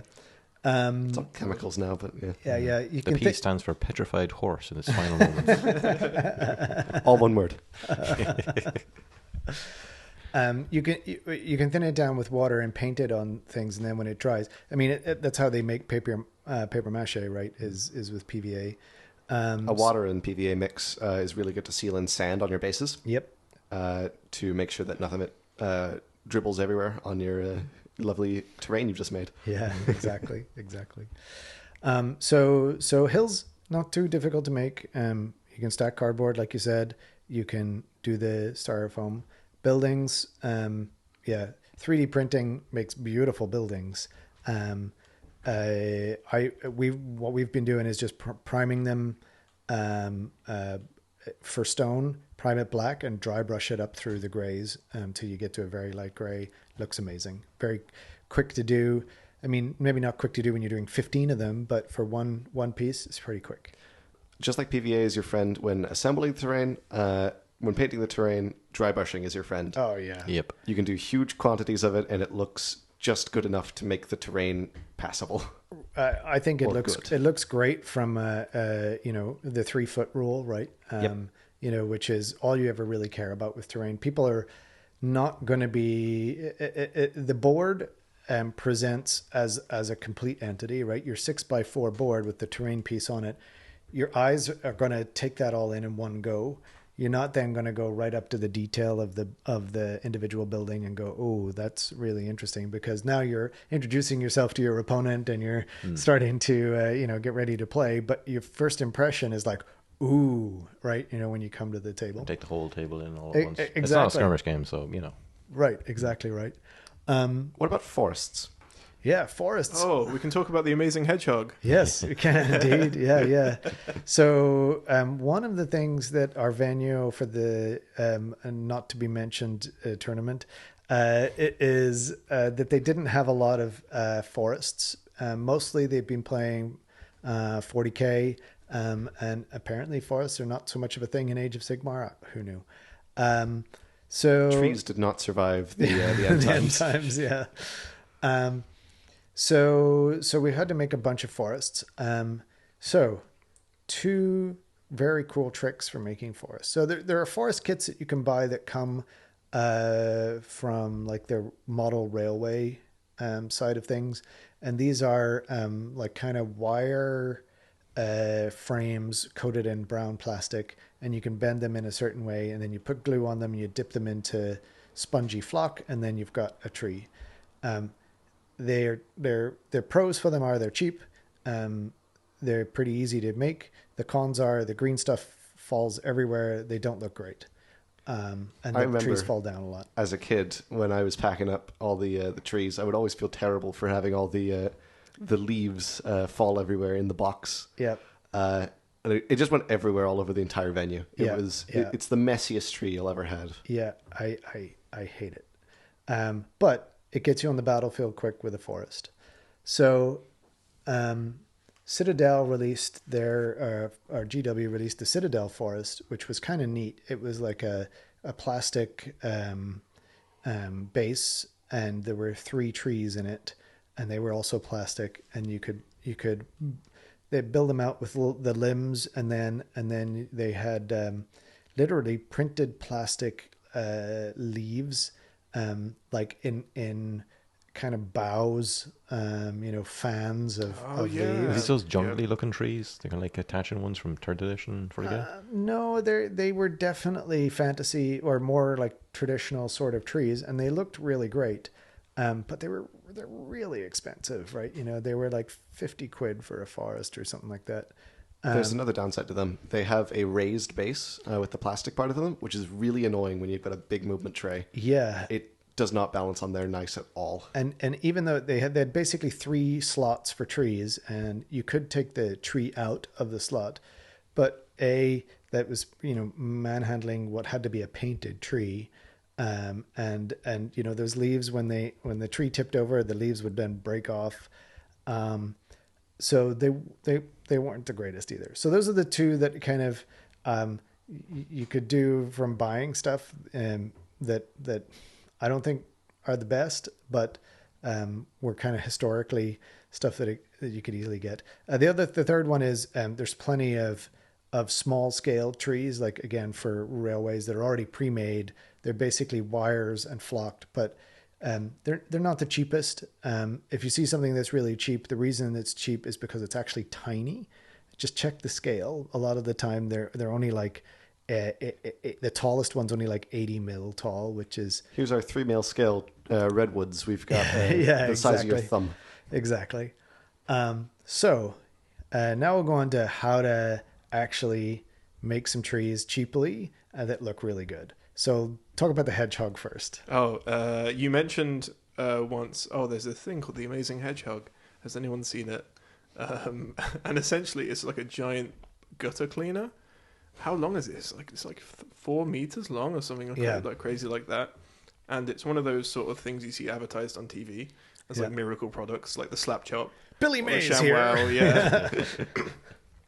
But from what I've heard, it's actually very good for cleaning gutters. But it'll be like $15 or something like that. How much was it? I don't remember. I think it was about 20 quid. Yeah, something like that. and I saw it in a home store and more in Wexford Town. Shout out if you're ever looking for any cheap Call furniture. now and we'll send you 3 for $50. Yeah, Operators are standing by. and I picked it up and I brought it over, and it's like a really awkward thing to carry around because it's just very thick coiled wire, sort of twisted, and then with little smaller bits of wire bristles poking out. Yeah. And you said, I can tie this into trees. Yeah. And from my understanding, you're currently in the process of doing so. I have 3 samples that I can show you down below. Oh, cool. So it's kind of in theory like an enormous pipe cleaner, but the bristles that come out are they're very evenly spaced, much like a conifer tree, And so you can cut whatever height you want of this stiff wire product, and then it kind of is just a columnar brush, about, I would say, 3 inches in diameter. And then all you got to do is shape it with scissors into the shape of whatever tree shape you want, like a conifer tree. And then all I've done is spray it green. Boom, tree. So in order to stand it up, then you got to take the wire and put it into a bit of milliput or something, whatever your favorite modeling clay is. Green stuff, milliput. Yeah. Green stuff I wouldn't recommend just because it's really expensive for the size of it. Yeah, milliput or whatever your cheap and large quantity. Sculpey, Tamiya, Sculpey, or whatever. Yeah, pick your favorite. And that'll hold it up and also give it a bit of weight at the bottom. But very, very quick. And then in terms of the actual forest shape itself, get some green felt. So you can get that usually from a sewing supply shop. Hobbycraft. Or do they a have, hobby do they have place. Hobbycraft in Ireland? I don't know if I don't know that brand, but Okay, it's a big thing. Probably get them from Joann's in America. yeah, exactly. Yeah. Joann's and Michael's is where we used to get them in the States. But yeah, you can get felt very cheaply. And so, and I think you're usually buying it by the yard. So it'll be like 6 foot wide or 4 foot wide, and then you'll get like 3 foot of it. And so you'll get a lot of Cool. forest out of one. I got my my sheet. I can't remember where it was in Waterford, but it's next to Argos. If anyone is listening, sorry, not close enough. I got my sheet somewhere in Waterford. I think it's somewhere between 10 and 20 euros for Yeah. one that'll cover a whole table. Yeah, It's actually pretty very cheap. really good. Felt is very cheap, and it comes in every color. And so you get a nice dark green for your forest, and you cut it in a sort of a nice organic shape, and then you put your 3 trees on it, which is then represents your forest. And the trees can be moved, but you still know where your forest is for when you put your movement trays on it. I actually recommend felt, and this is something I'm going to be doing for any events that I organize, where I'm going to have felt of different colors for all of the different terrain pieces, so that if the terrain piece gets in the way of putting the models where you want them, you can pick the terrain piece up, but the outline of it will still be on the battlefield just in 2 dimensions. So this is particularly useful for low linear obstacles, right? Like walls or fences or whatever. Because those are often, you're going to put a unit over them or all sorts of stuff, and you can't actually balance anything on them. So pick them up, a little bit of gray felt right there, and now you know where to put it back again whenever you move off of it. So the hedgehog, like that hedgehog is 4 meters long. I would say if you need to build enough terrain for a tournament, and you want forests, that $20 plus a can of green paint will get you, and some felt will get you enough forests for very, very cheap. The second thing we're doing, and this is very cool and very environmentally friendly and makes me feel very happy about myself. So I was saying Stefan was printing a lot of stuff in 3D. In the 3D prints, it generates a lot of supports they're called tree supports, because you can't print a sword sticking off to the side, because it's all printed in layers. You have to print a support up to hold the sword as it's being printed. When you break these off, and they're literally just a waste byproduct of 3D printing. When you break them off, they kind of look like tree trunks. And so Stefan brought over a whole box of these things. He's like, can you turn these into trees? And the answer is yes, we can. So Abby took them, they kind of look like a trunk, and then she took other smaller ones and hot glued them together, because the hot glue also kind of looks a bit like sap, which is cool. But it really is very strong for keeping the tree shape together. You could actually honestly just do this with sticks, or anything that will that will hold together in a kind of tree shape, a bit of hot glue, and create like a tree shape frame. Yeah. And then the foliage, and this is the neat part, is reindeer moss. And you can buy a kilogram of reindeer moss for about $20, and you get them from florist supply stores. I bought it, and they come in all colors because it's dyed in whatever color you want. It's preserved and dyed, but it's a natural product. And again, a bit of hot glue or a bit of super glue, stick it on your tree frame. And oh my God, just looks like It does look great. it looks fantastic. So we'll have some photos in the Discord and probably on the blog when all is said and done. But very cheap to make a ton of trees. And they're different than trees you'd normally see because they're all unique, right? They all have Yeah. sort of their own shape. They kind of remind me of, you know, how in Lord of the Rings, how Mirkwood is described as like the trees, like the ways they move sort of is kind of trippy. And that's what it kind of reminds me of, is that, you know, they're slightly sinister trees. Yes, You know, they're I kind not of like that. not totally natural looking, but still very organic looking. Yeah. Yeah, I think they look really good. One thing to note, if you are going to do this with sticks, and also if you're going to use rocks for anything, or Yeah. any other natural thing you're just going to pick up out of your yard, always remember to put them in the oven or some other high heat source. Otherwise, Boil them. Yeah, Yeah. there could be something living in there, Yeah, yeah. or anything else could ruin your model. Yep. Yeah. You don't want bugs crawling out of your tree. No, absolutely not. It'll make for quite a surprise, though. Yeah. Ambitious. Yeah. Free Tomb Swarm. Nice. Yeah, so we've covered hills, we've covered forests, and we've covered buildings, at least briefly. This is just to kind of give you all like a high level overview of how to do it quickly. Last thing we'll do lonely linear obstacles, because I feel like and difficult terrain. I feel like these are things that sometimes get a bit neglected on maps, but really do make a difference to the play, without making difference to who can shoot who. So low linear obstacles, walls, hedges, and so forth. Hedges, you can actually take that same reindeer moss and a bit of cardboard and just cut it in a line and stick it. Done. Very quick. Fences, you can use lollipop sticks or popsicle sticks if you're American, which you get from the hobby store or Mr. Price or your dollar store, and stick them together in a fence shape and paint it. Done. Very quick again. And the other thing is you can literally get rocks and just put them again on a piece of cardboard or whatever in a nice line and at the right sort of height. And there you go. Linear obstacles. There is Spray 'em. one I saw in an old Games Workshop publication where they took, so the Irish people will definitely know about this, maybe people in parts of Europe as well. You know those sponges you can get that are, mostly yellow? That's the soft part. The hard part is green. Yeah. Yeah, so if you rip off the green part, cut it in half, fold it over, it basically looks like a hedge. Oh, yeah. Yeah, That so makes I sense. tried that as a kid, and it was in one of the Warhammer terrain books, and it actually works really well. You can buy just the green bit. There Yeah. you go. Cut out Yeah, the, yeah, cut out the candy little size. yellow sponge part. Yeah, There you yeah, go. exactly. And once you finish middleman. playing, you can clean your pots and pans. Exactly. After you've boiled rocks in all of them. There's also another one for hills. So like the first thing, I think my father actually made this for me as a kid. Chicken wire with paper mache. That's a really cheap way of getting a hill as well.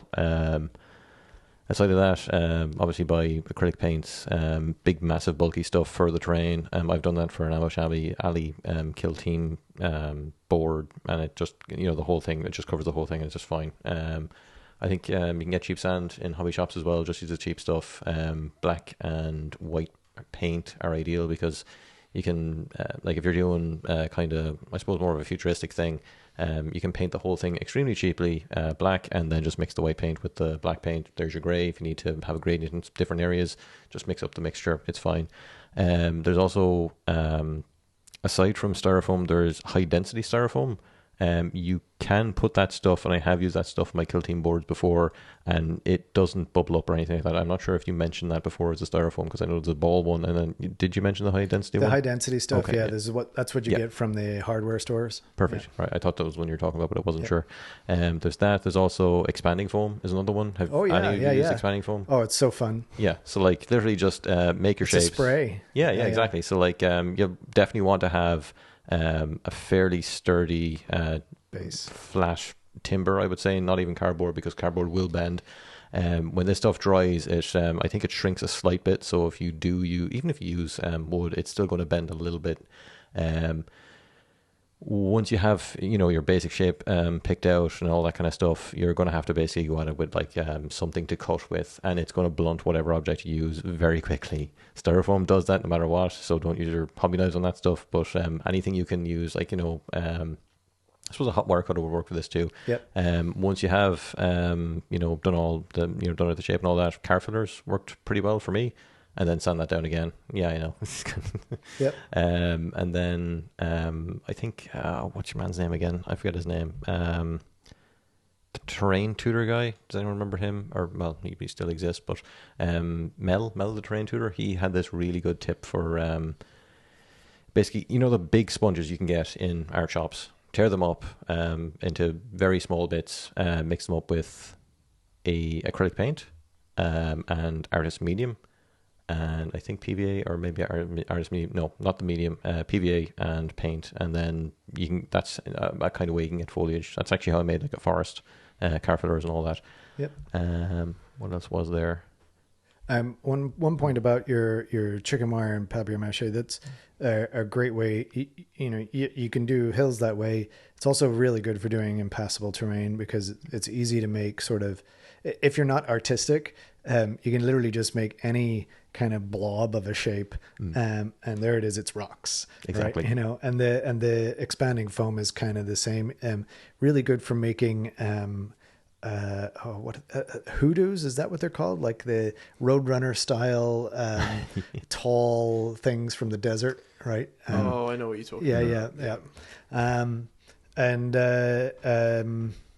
Sorry.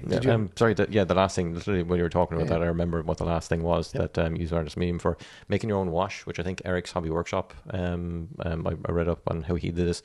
You buy your artist medium, you buy that, ink, and then I think it's just, I'm not even sure if you add water to it. I'm pretty sure you add water to it. I still have like a River Rock bottle full of a wash that I made myself, and it works fine. Literally just, adjust the mixture as you need. But it's artist medium is the important part. Artist medium, ink, and a bit of water. Yep. And it smells terrible if you leave it there for too long, but good for doing big cheap. scale sort of stuff. Yeah, it's worked really well for me. Okay, and then the last thing I just want to cover is the difficult terrain.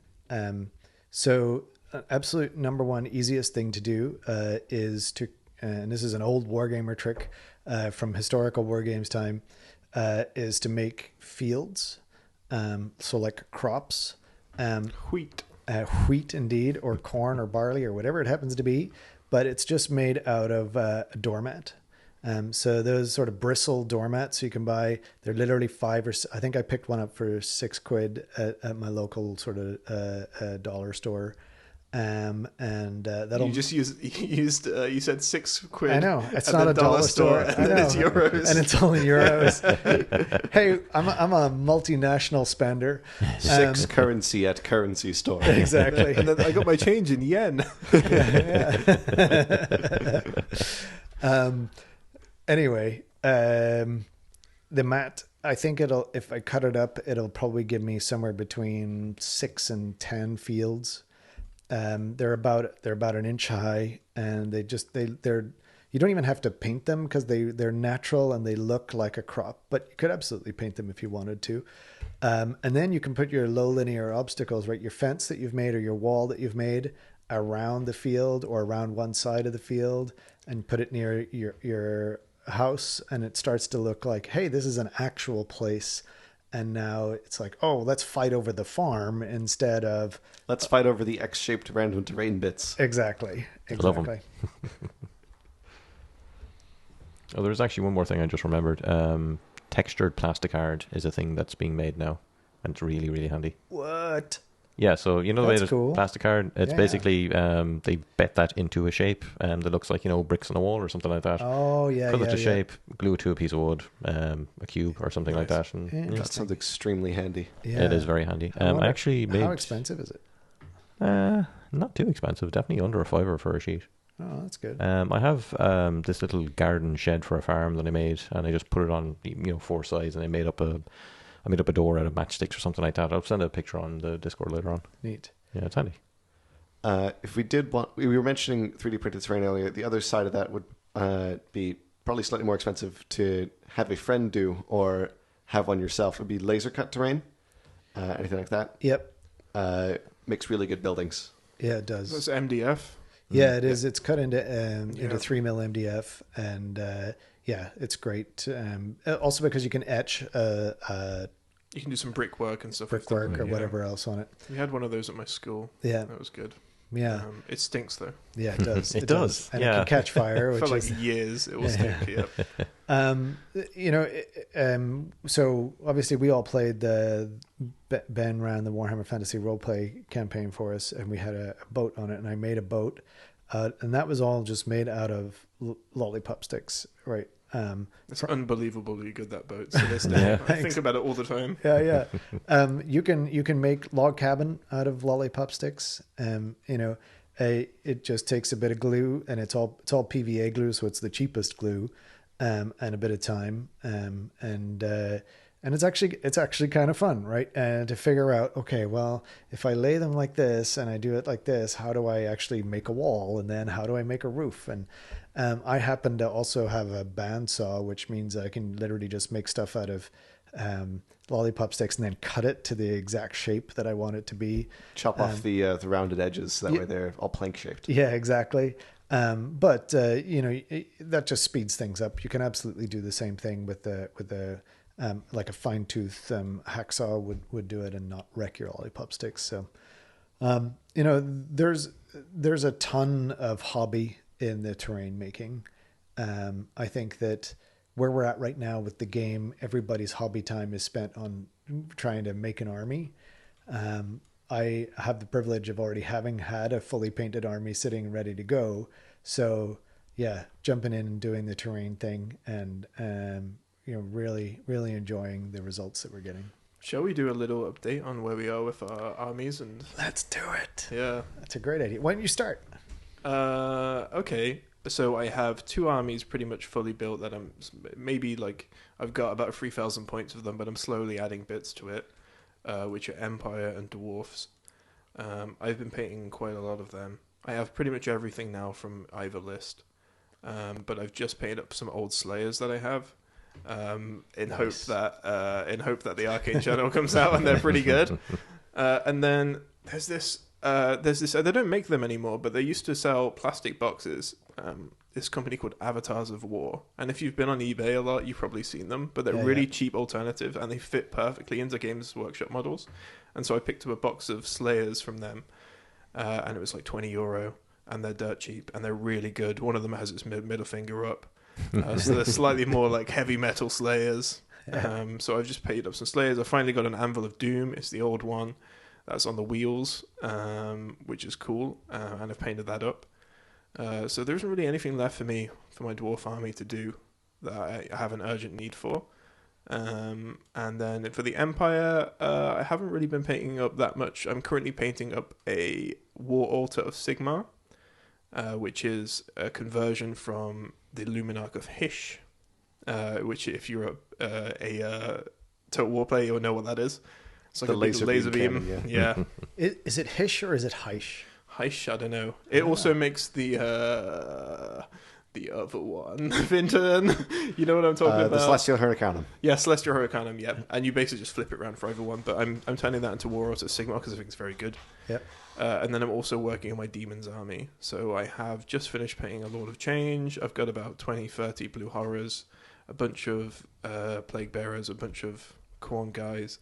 And I have to paint up some Flamers and some Chariots of Siege.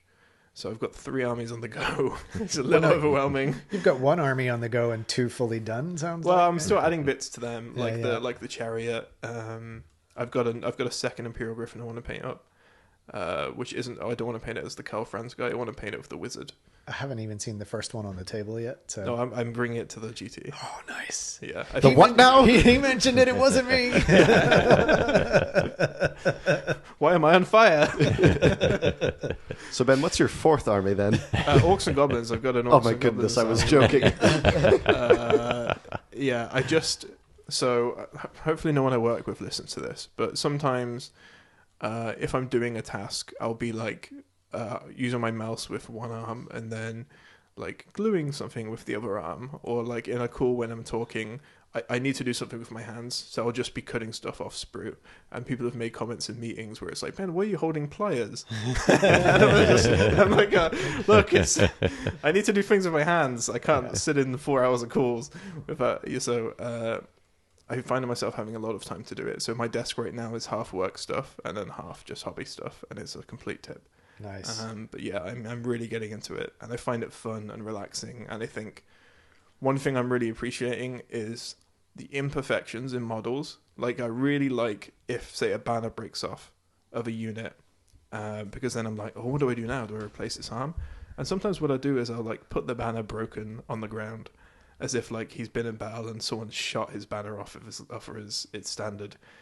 Or something like that, and I'm like, this is cool because it means my army isn't like any other army. Yeah. Whereas I think some people take the approach of it has to look perfect, like it does In the and, pictures. and if anything breaks, it's the end of the world, and if there's a chip in the paint, it's the end of the world. And I kind of like the ruggedness of seeing different people's armies. You see that thing on the box? I want that thing. Yeah, right. But because everything has a story, like, this model broke in 2004.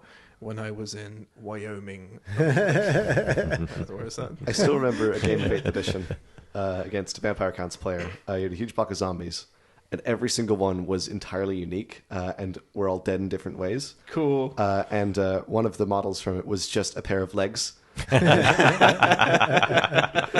That was Aaron. I remember Yeah, that. yeah. That was a guy that rolled more dimensional cascades than was statistically probable. It was like he was cursed. We gave him special dice for it, and he kept rolling them. Yeah, exactly. But yeah, that's where I'm at. I also have some terrain to paint up. I've still got to get started on the fortified mana, which I've had for a long time, just sitting on my shelf, and I've been too scared to paint it. I think I'm going to prime it black and dry brush it, but there's so many details on it.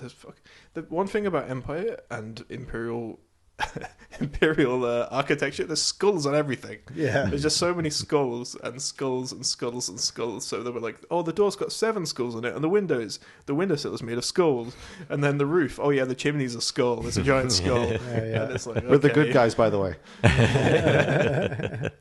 So I've got to paint that up. Probably not on time for the GT. But The what? You've got to... I'm burning. Okay, that's fine. Yeah. That's me. All right. Well, so like I said, I've got a fully painted Wood Elves army, and I've been debating about.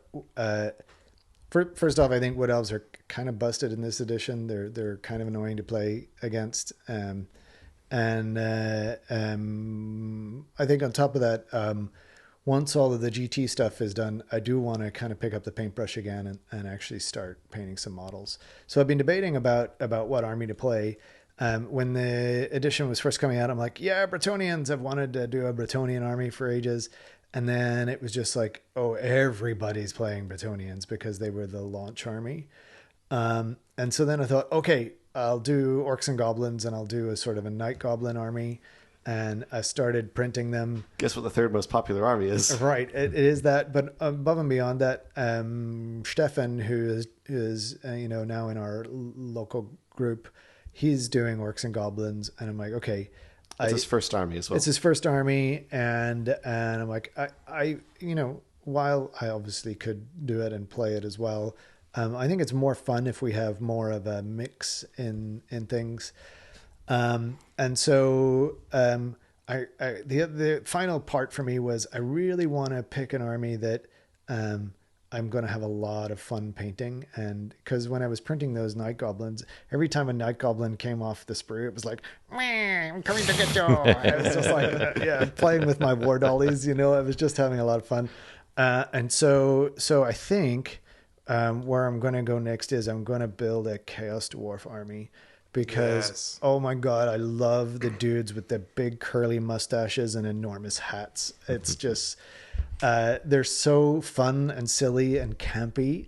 And they're also not very good, which I kind of like. I've heard they're pretty good. Oh, the army is pretty Yeah. good, but you have to run a lot of black orcs and hobgoblins. The Yeah. dwarves themselves are not great. Even the ones with the blunderbuss that has some kind of really janky rule. The blunderbuss has janky rule. Yeah. That's about the only dwarves that people run. It's war machines, it's black orcs, and it's hobgoblins. I'm like, okay, Sounds like a lot like an orcs and goblins army to me. it really is kind of an orcs and goblins army with different magic. So I think I'm going to do a pure chaos dwarf army.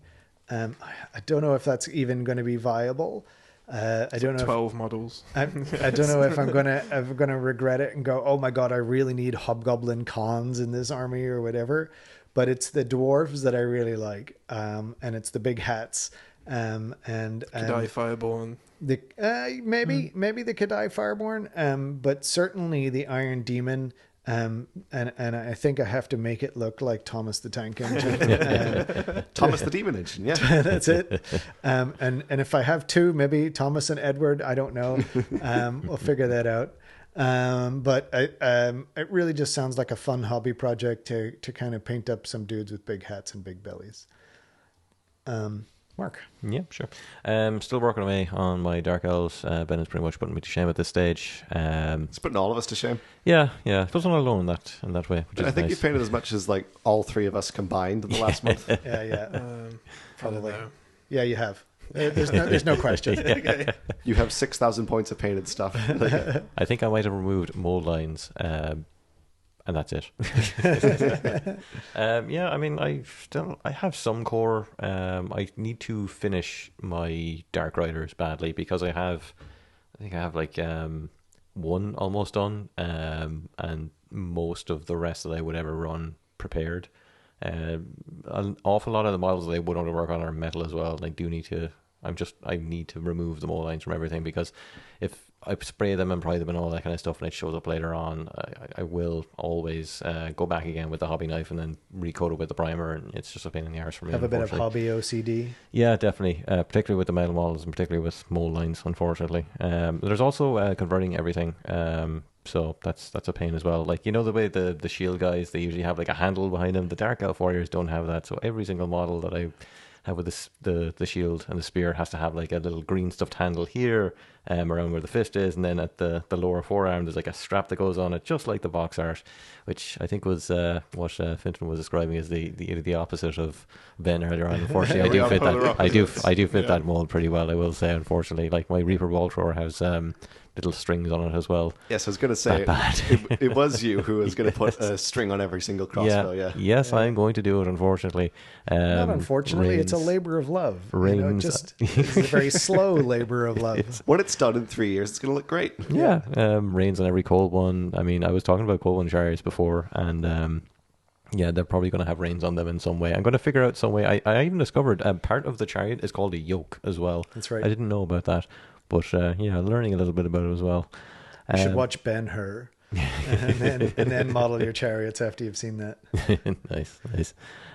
So yeah, I think I'll finish up the warriors I have. I have half of them done now anyway. I'll only ever really run like, you know, between 20 and 25, just for the TG. There we go. Sounds awfully familiar. No, jeez, no, not at all.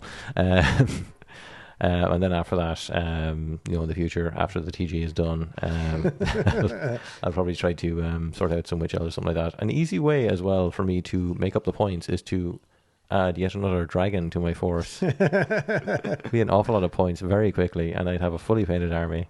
I'm not asking for permission. I'm just trying to make the game better for the person who beats the double dragon list. I absolutely think you should run Double Dragon. That'd be hilarious. And leave them in the corners. Breach fire at each other. It's like, here's 1,000 points that nobody wants to go and fight.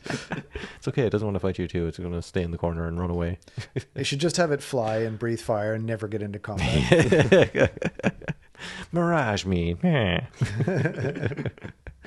So yeah, I think that's definitely what I'm going to work on next. Actually finishing that dragon off that I do have almost finished. More spearmen. I really want to get one of the 3 Cold chariots that I do have actually working, because I don't know, I don't see many chariots in any games apart from maybe for Tomb Kings. Tomb Kings they're sometimes pretty have to take them. So. Yeah. Beastmen, they're really common in Beastman lists. I We haven't seen The winningest, Beastmen that yeah. much. We yeah. haven't seen Beastmen just in our local meta, and I Yeah. also think the Black Orc Chariot will start to appear because it's a pretty good mount for Black Orc General with the Arcane Journal. But yeah, My demons list, as it stands, has 4 chariots. And also, fun fact about demons is you can put your Herald of Tzeentch on a chariot which also has another wizard on it, so you can Yeah. have 2 wizards on the same model. Did you mention this before as being like a potentially terrible idea, because if you miscast, it blows up all over the place or Yeah, but something you like can that? also get double returns from like your buffs. yeah. So Does it's the if you have that, does any miscast that says the model can no longer, or does no? It says the wizard can't cast. Wizard, yeah, not the Yep. model. Ah. Do all the magic items that say +1 to cast? Do they say +1 to cast for the wizard or +1 to cast for the model? Ooh. Wizard from memory for most things. If there's anything that they're +1 to cast for the model. Model usually they use for special rules. Oh, hang on, I forgot. Mounts are different models than the riders. God, yeah, let's not go down that path. No. We choose to ignore that, I think. Yeah. yeah. Sorry, I had just hijacked that to talk about demons again. That's Sorry. all right. I opened the door for everyone. It's Finn's turn to talk about his hobby. That's pretty much it for me anyway. Yeah, I've done a very small amount of work on my Tomb Kings. I keep getting distracted by other things. Video games. Yeah. But I've got more Spearmen printed. Got a bunch more still to print, including the command group. But Are you going to have it ready for the end of the month? Is that the goal, or at least is to the have goal. have it assembled? yeah, Yeah. they're not going to be painted at all. They're going to be in whatever color the resin is.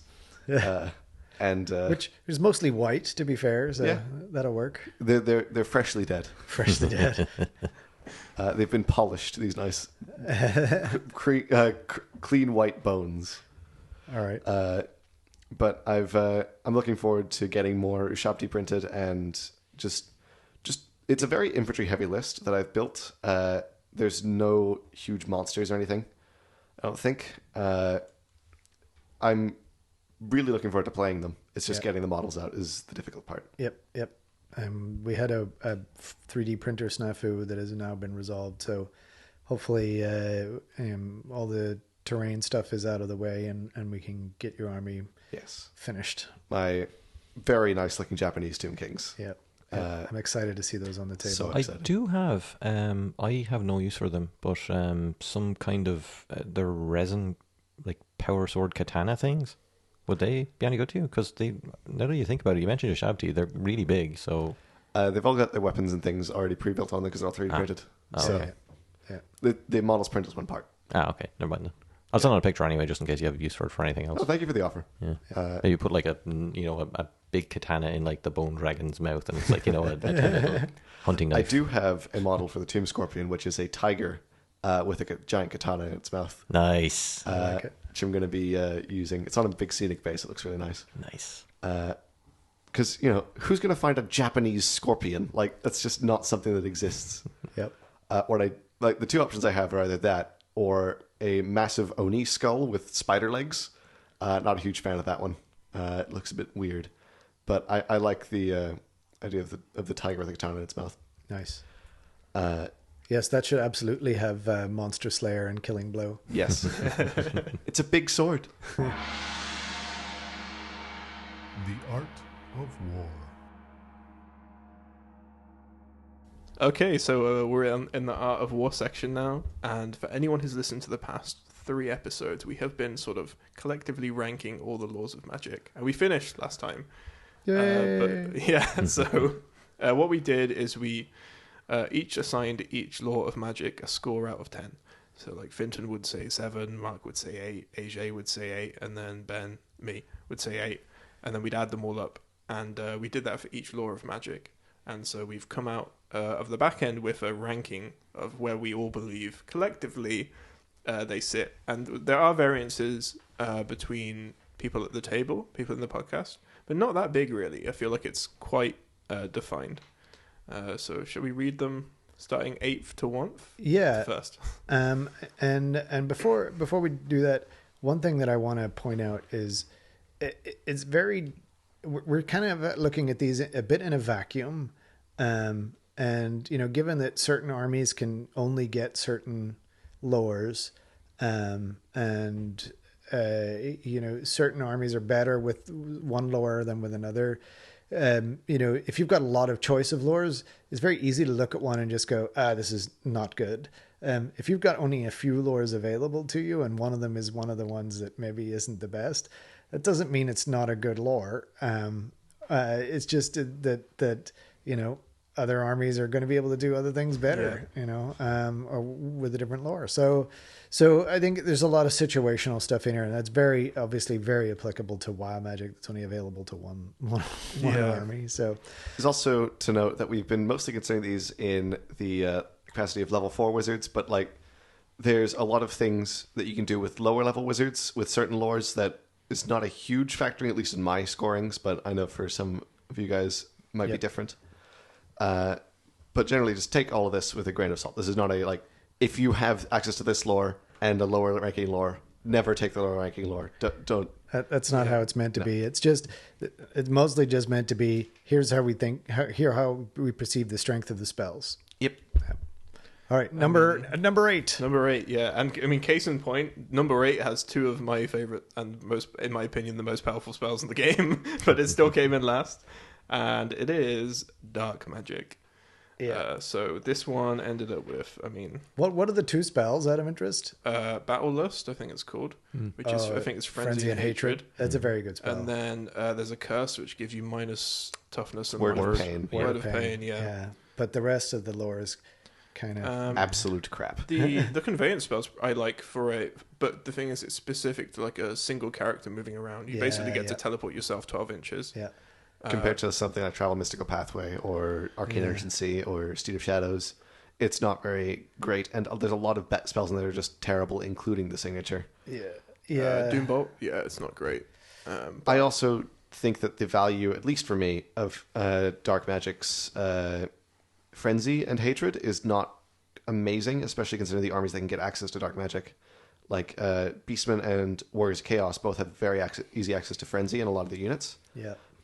So they are not going to get a huge amount of value out of that just because the Frenzy does not stack. Yeah. So you're losing out on the extra attack from that and just getting Hatred, which the Beastman could even just get. So yeah, and this is where it comes to very dependent on the army, because I'm looking at it from now a Chaos Dwarf lens. They only have Dark Magic, Elementalism, and Demonology. And while Demonology is great, Dark Magic is actually, you know, way more usable in that army than it is in the ones that you just mentioned. Anyway, let's not spend a huge amount of time going through each of them. We did that already. Let's just do the ranking. Number 7 is Elementalism.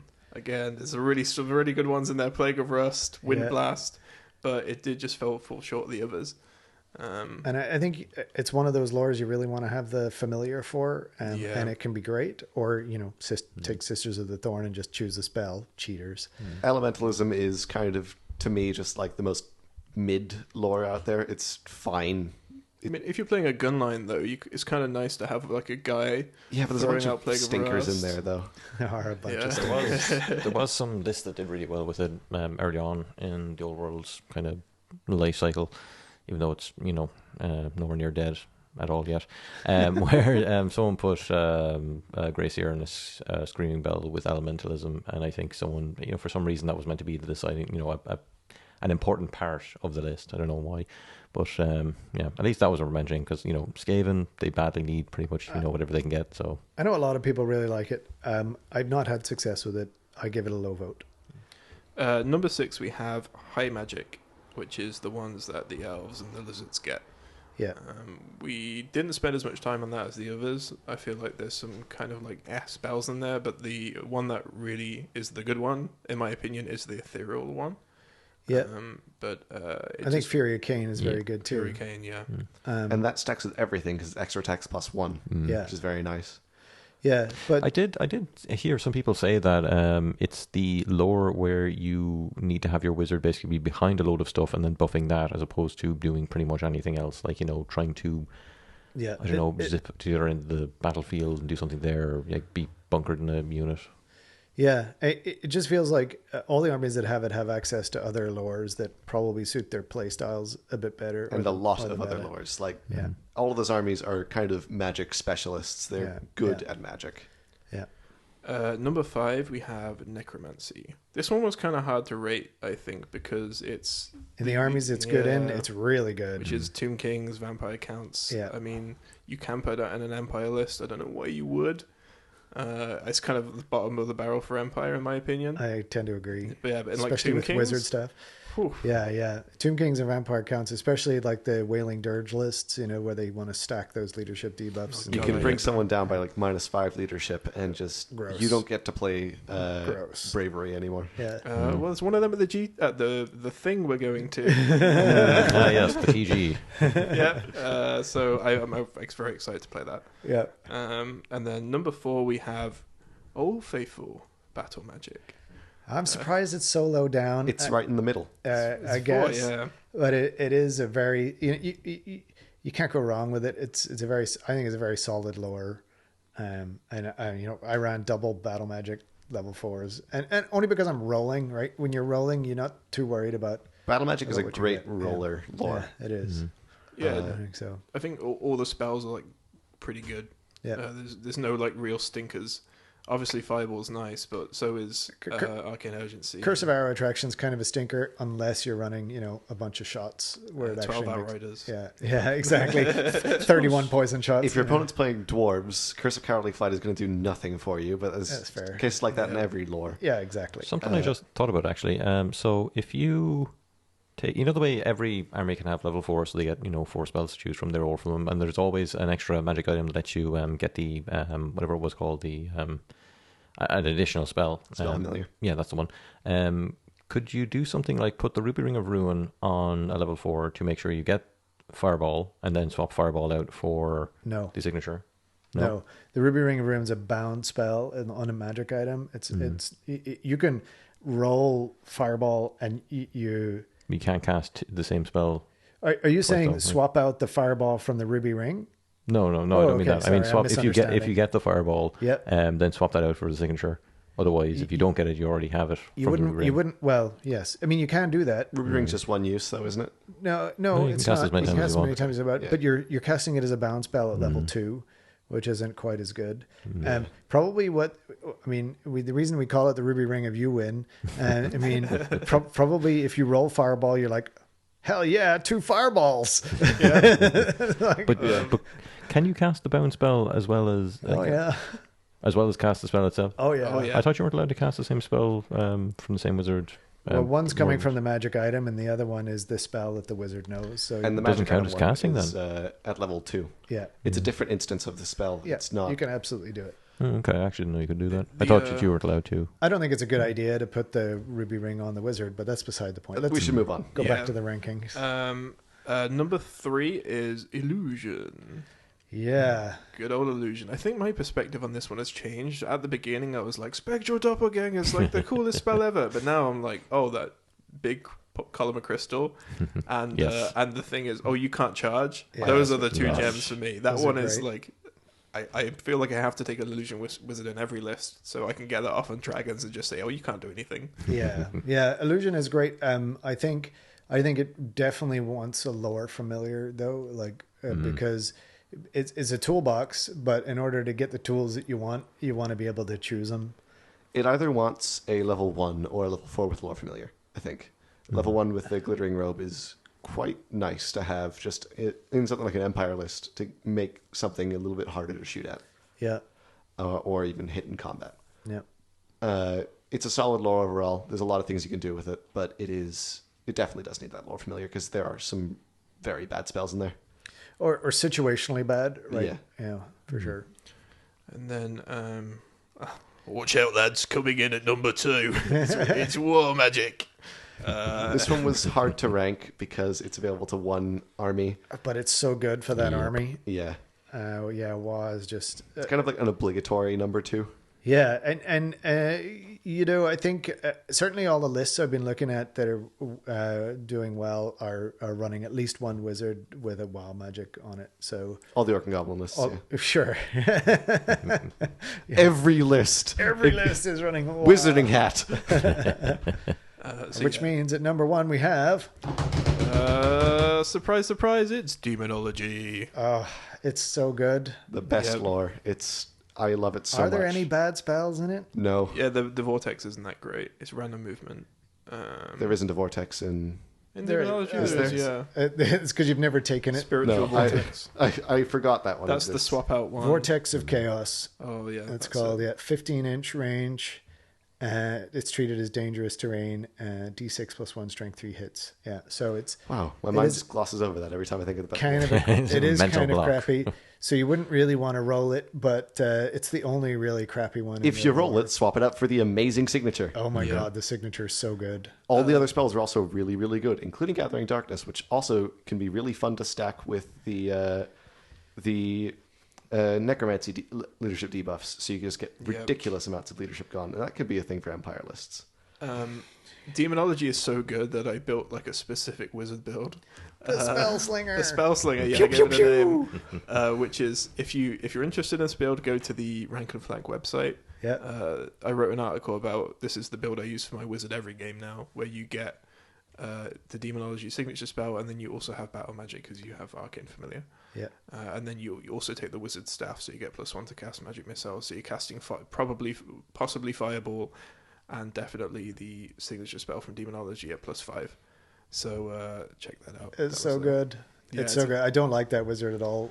I mean, I love it, but I hate seeing him on the battlefield. Yeah, some people have told me they've started taking it already. Excellent. And, yeah, it's very cheap. It's like 200. It's 200 points, even with all the magic core items. Yeah. For a +5 magic missile machine. Oh yeah, it's And, great. Yeah, it's very fun. My So- use of Demonology is a little bit different. I've been using it since the start of the game as a buff tool, and just I love Demonology for what it can do for a block of infantry with a Float combat them. character in it. Float them up to the enemy. and Steed of then- Shadows, yeah. fly 24 inches in the first turn. Demonic Vessel, now they hit like a truck. Demonic Familiars, now your wizard hits a little bit harder too. Yep. And also you can give him the signature spell to zap him, or Bluefire Zinch if he's got the Zinch mark if you're playing warriors. The other spells in the lore as well, like Demonic Vigor is very nice to give you extra toughness to make your guys a little bit harder to kill. And like Gathering Darkness is just a really good debuff. Getting -2 leadership on anything is just super strong. Yep. Yeah, it is. I think it deserves the number 1 spot. I think all the others, I mean, your mileage may vary depending on your army, depending on your meta. But I think it's hard to argue. I think the top 3 actually I'm pretty happy about. And when you say that, then it makes sense why Battle Magic is number 4. Yep. And then the bottom ones, just because we ranked them in that order doesn't mean that Dark Magic is necessarily, strictly worse than any of the others. But They have their use cases. yeah, they all Yeah. do, and honestly, There's some stiff competition up higher, so exactly right. That's really what it comes down to. So something had to be at the bottom. What do you guys think? Are you pretty happy with how the rankings turned out? I'm very happy. I think the main thing to this is, yeah, it's fun to rank them, but also just think about how you like to play. Because the laws of magic are so flavorful that it's almost like they have personalities of their own. Like the illusion wizard is kind of like getting out there, doing some tricksy stuff. Yeah. The demonology wizard over is, there. yeah, I'm over here, and I'm over here. Whereas elementalism is just like, oh, you want to be a solid gun line, you want to be like sort of like a wall of rock when the enemy crashes into you. hey, there's a spell for that. Yeah, so think Exactly. about how you like to play, what your game personality is. Yeah. Like I like shooting things. I like being annoying. We know this about you, Ben. Yeah. We still love you. So battle magic is great for me because it's shooty and it's fun like that, and even elementalism. However, if you're Finton and you've got this giant death cloud of chaos chosen, demonology is far and away the best lore for you every time. Yeah. So I've not taken another lore. you should try it out. Put dark magic on No. your prints. Yeah. You're going to have to take another lore when you start running those Tomb Kings. Oh, fine, maybe then. This is another excuse for me to slow down. Mark, AJ, how you feeling? I think the ranks are great. And they're worked out. They're a handy way, at least because we have, we know how great demonology is at this stage. It's very easy to tell how good WoW magic is just by looking at it. But the more situational lores, I think, like, because they might be at the bottom or might be at the middle, it's easier for us to look at, why don't I take elementalism now to the TG and see what happens, to experiment a little bit and just see how things go, So. Yeah, I've experimented with it, and I'm like, nope, it's just worse than all my other lores for Wood Elves, and that's fine. I think that's what everybody's going to find. It's like, it's not. You're going to find what works for you, and I think this is to your point, Ben. Your play style is both your army and the magic that you bring with that army. So we need like a sorting hat for Laws of Magic. I can see one We do thing. have one. It's called the Wizarding Hat. I can see one thing about dark magic possibly working with Phantasmagoria. If it's generally useless unless the units are half strength or low. So shoot them until they flee instead of falling back and go to order. Mop them up maybe with some fast moving units. That's the first thing that's going to my head now. Just thinking about it more. So then there's one more spell that is usable if you build into it. I think the other two are assailment spells. There is still the problem of it being a remains in play vortex that you cast during your turn and doesn't have an effect until your opponent's movement phase. So your opponent gets 2 opportunities to dispel it, and it's not a hard spell to dispel. Do they dispel from the vortex itself or No, the caster? they have the Because caster Dark Elf range. casters have the familiar thing that lets them, but it's not a finish terribly as well. long-ranged spell even. And here's the great thing: is we're debating about it, and the fact that there's room for debate means that there's ways to make it work tactically. yeah. Trust me, I'm going to try to make it work tactically when I start playing these Chaos Dwarves, because I think that dark magic, demonology, yes, for sure, but I suspect I'm going to end up with 2 level 4s and the other one will be running dark magic. So we'll see how it goes. I'm just so curious how someone can make elementalism be good for a build. Because I don't know, it Join sounds... the Discord and tell us how wrong we are. It sounds so weird, and the abilities in there or the spells in there just, I don't know, they're a little bit odd to me. Plague of Rust. Plague of Rust is obviously unbelievable. great. Wind Blast is fantastic. I've never used it though. I really want to use Wind Blast now. And, blow something off the board or something. I've seen people use Wind Blast in a couple of games against me now. It's not been great. It does do good damage to anything that it hits, but if you roll a 1 on that D3, it sucks. Yeah. All right, men. Rank up. We'll charge him in the flanks. Okay, so bringing things a little bit to a close now. We've got some questions from the Discord, which you should join. Rankandflank.com/Discord. We have some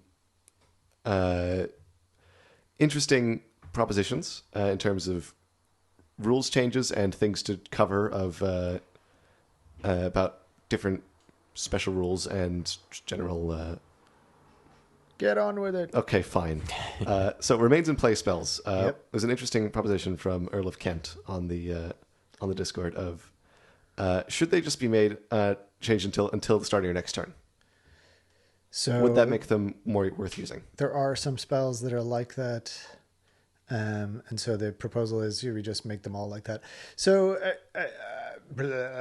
I actually kind of like having the difference, because having been on both the receiving and the giving end of a remains in play spell that just wouldn't go away, it's actually really fun and annoying.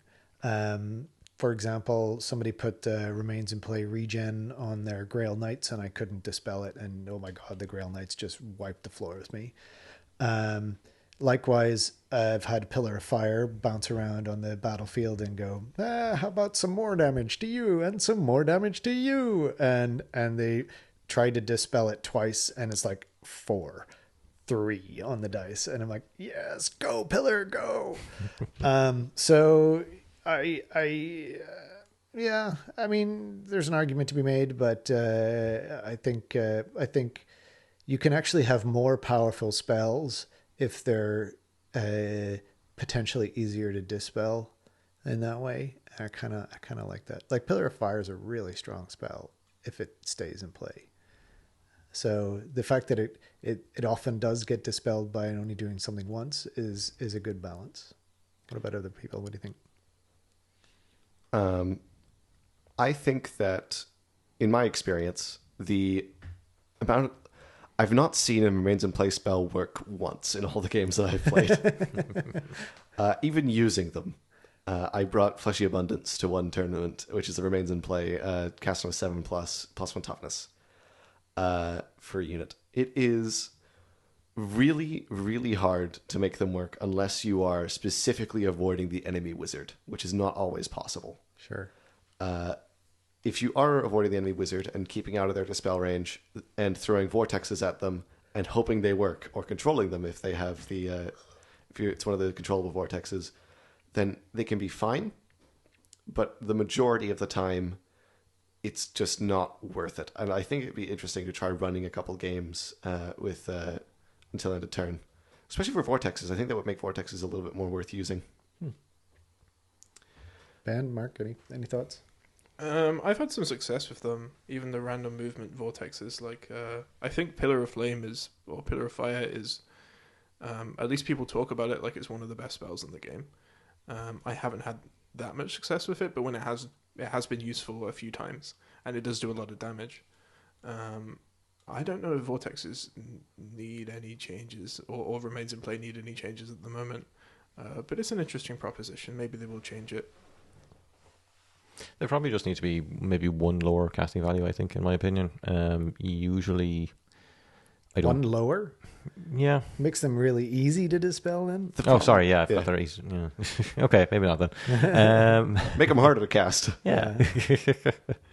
I would actually I've seen some vortexes do some work. I mean, I would be counting Column of Crystal here as well. Yeah. It's Remains in Play. It remains in It's play. very good. Then I think Column of Crystal, good.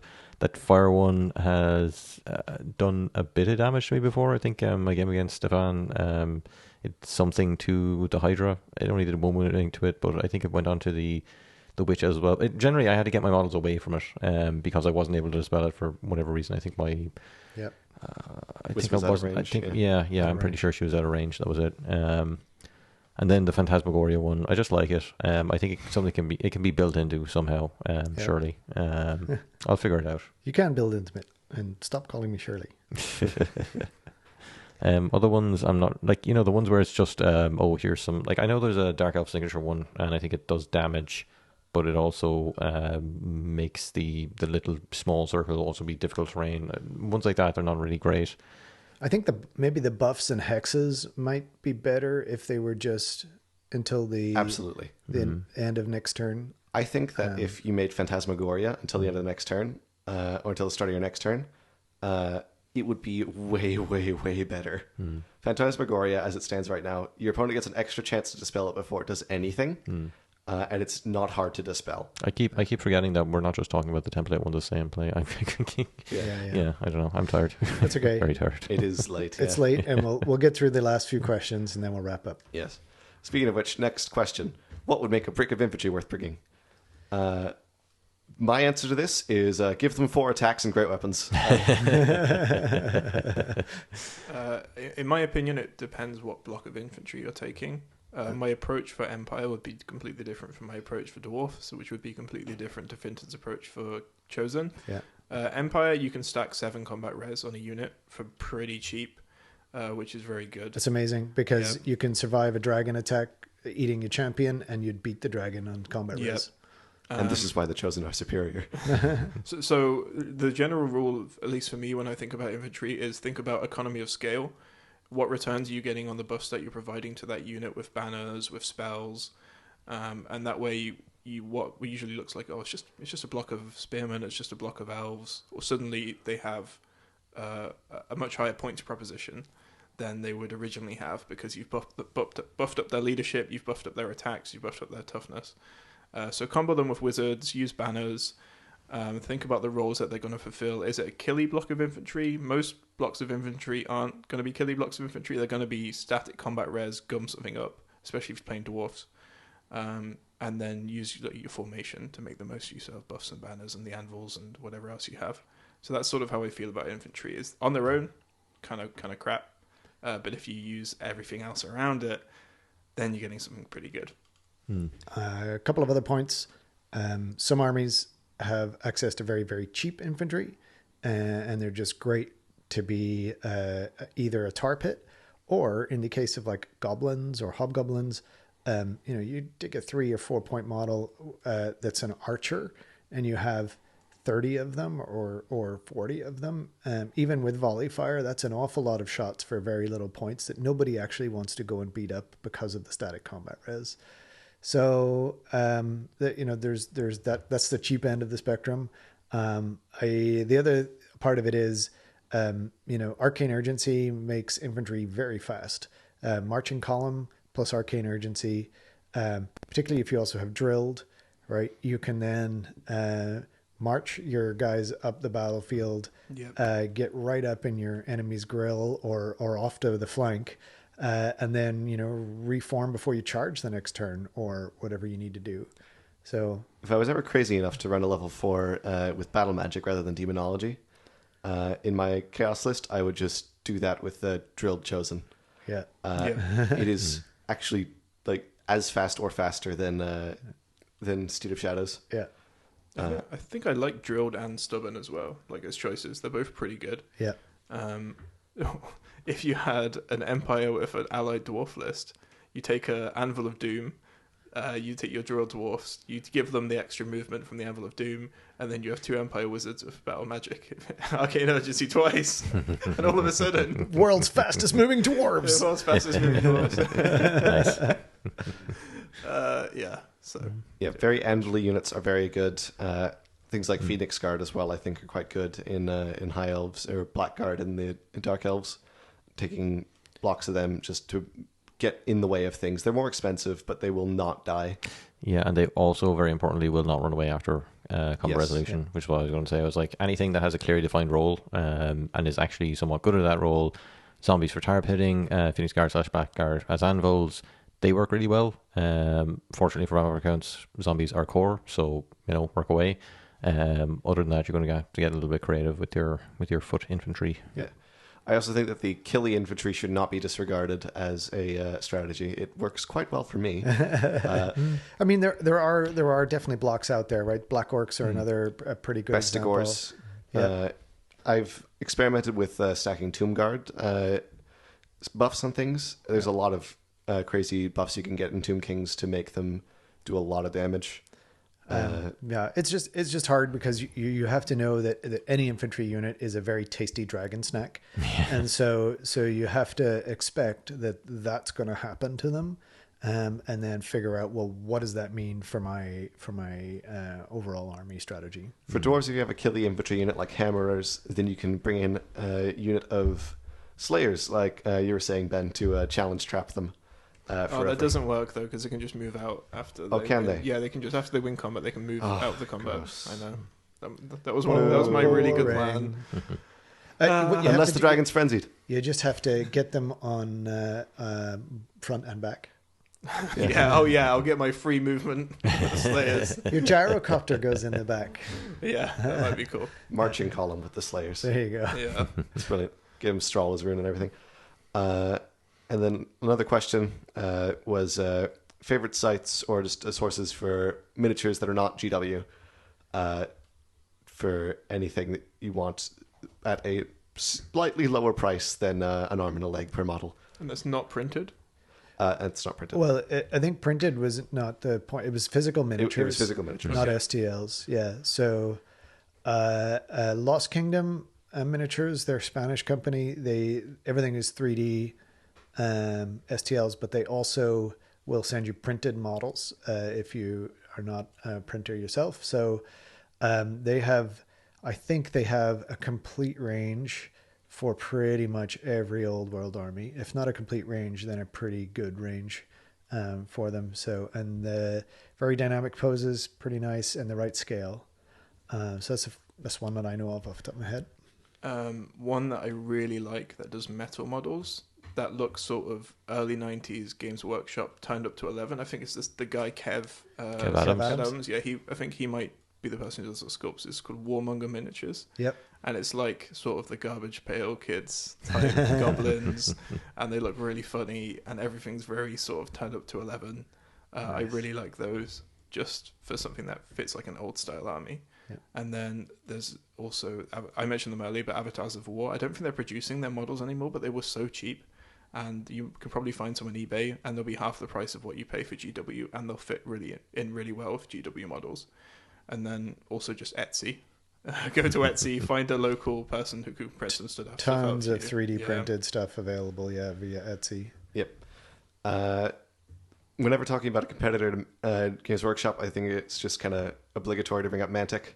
Yeah. They have some pretty good models. They've got some pretty good stinkers as well. Yeah. So you got to make humans sure. are not great, but Yeah. like a lot of the undead are really, really nice. And there's just a lot of really nice, much better priced stuff available from Mantic for the Kings of War range. Yep. Which is also a fine game, but I like Mantic's models for the most part. Yep. There's a whole bunch of other miniatures companies. Frostgrave's pretty good. Yeah. Frostgrave, has a bunch. Oathmark, is there one called Oathmark? Yep. And there's also Atlantic Miniatures who Yes, do War Games Atlantic. War Games Atlantic. That's I it. mentioned yeah. Remember those guys? Yep. They do a bunch of stuff. Yep. You can also, so if you're playing Empire or Bretonia, you can, of course, look at historical stuff for a lot of the miniatures there. Yeah. The Perry twins, Perry miniatures, have a bunch of ranges that are good for both of those. cheap, They're right? very cheap. Yeah. And The scale's a little bit off on the Perry ones. They're a little bit thinner, I mean, but they look fine. yeah, they look fine. There's a lot of different historical ones. You can also look to Warlord miniatures. Sorry, we're all getting our nighttime alarms here. Warlord Miniatures, that's Rick Priestley's company. They have a bunch of historical ranges that work pretty well. Or counts, they're pretty good for counts as, if you want to have like a Roman themed elf army or whatever, I don't know. But Roman some cool themed stuff. Empire or anything like that would be quite cool. Yeah, exactly. And then I know that there's a ton of different character model type stuff. Like there's so many character models you can get for fantasy across the board. Dark Sword Miniatures does a bunch of interesting ones. And then Reaper, who've been in business forever, they were historically a metal miniatures company. But they recast a lot of their stuff in a very cheap resin, and so you can get a lot of cool stuff in resin. I like my little tree man. I got him. He was $10, just for now I've got a cool little tree man guy,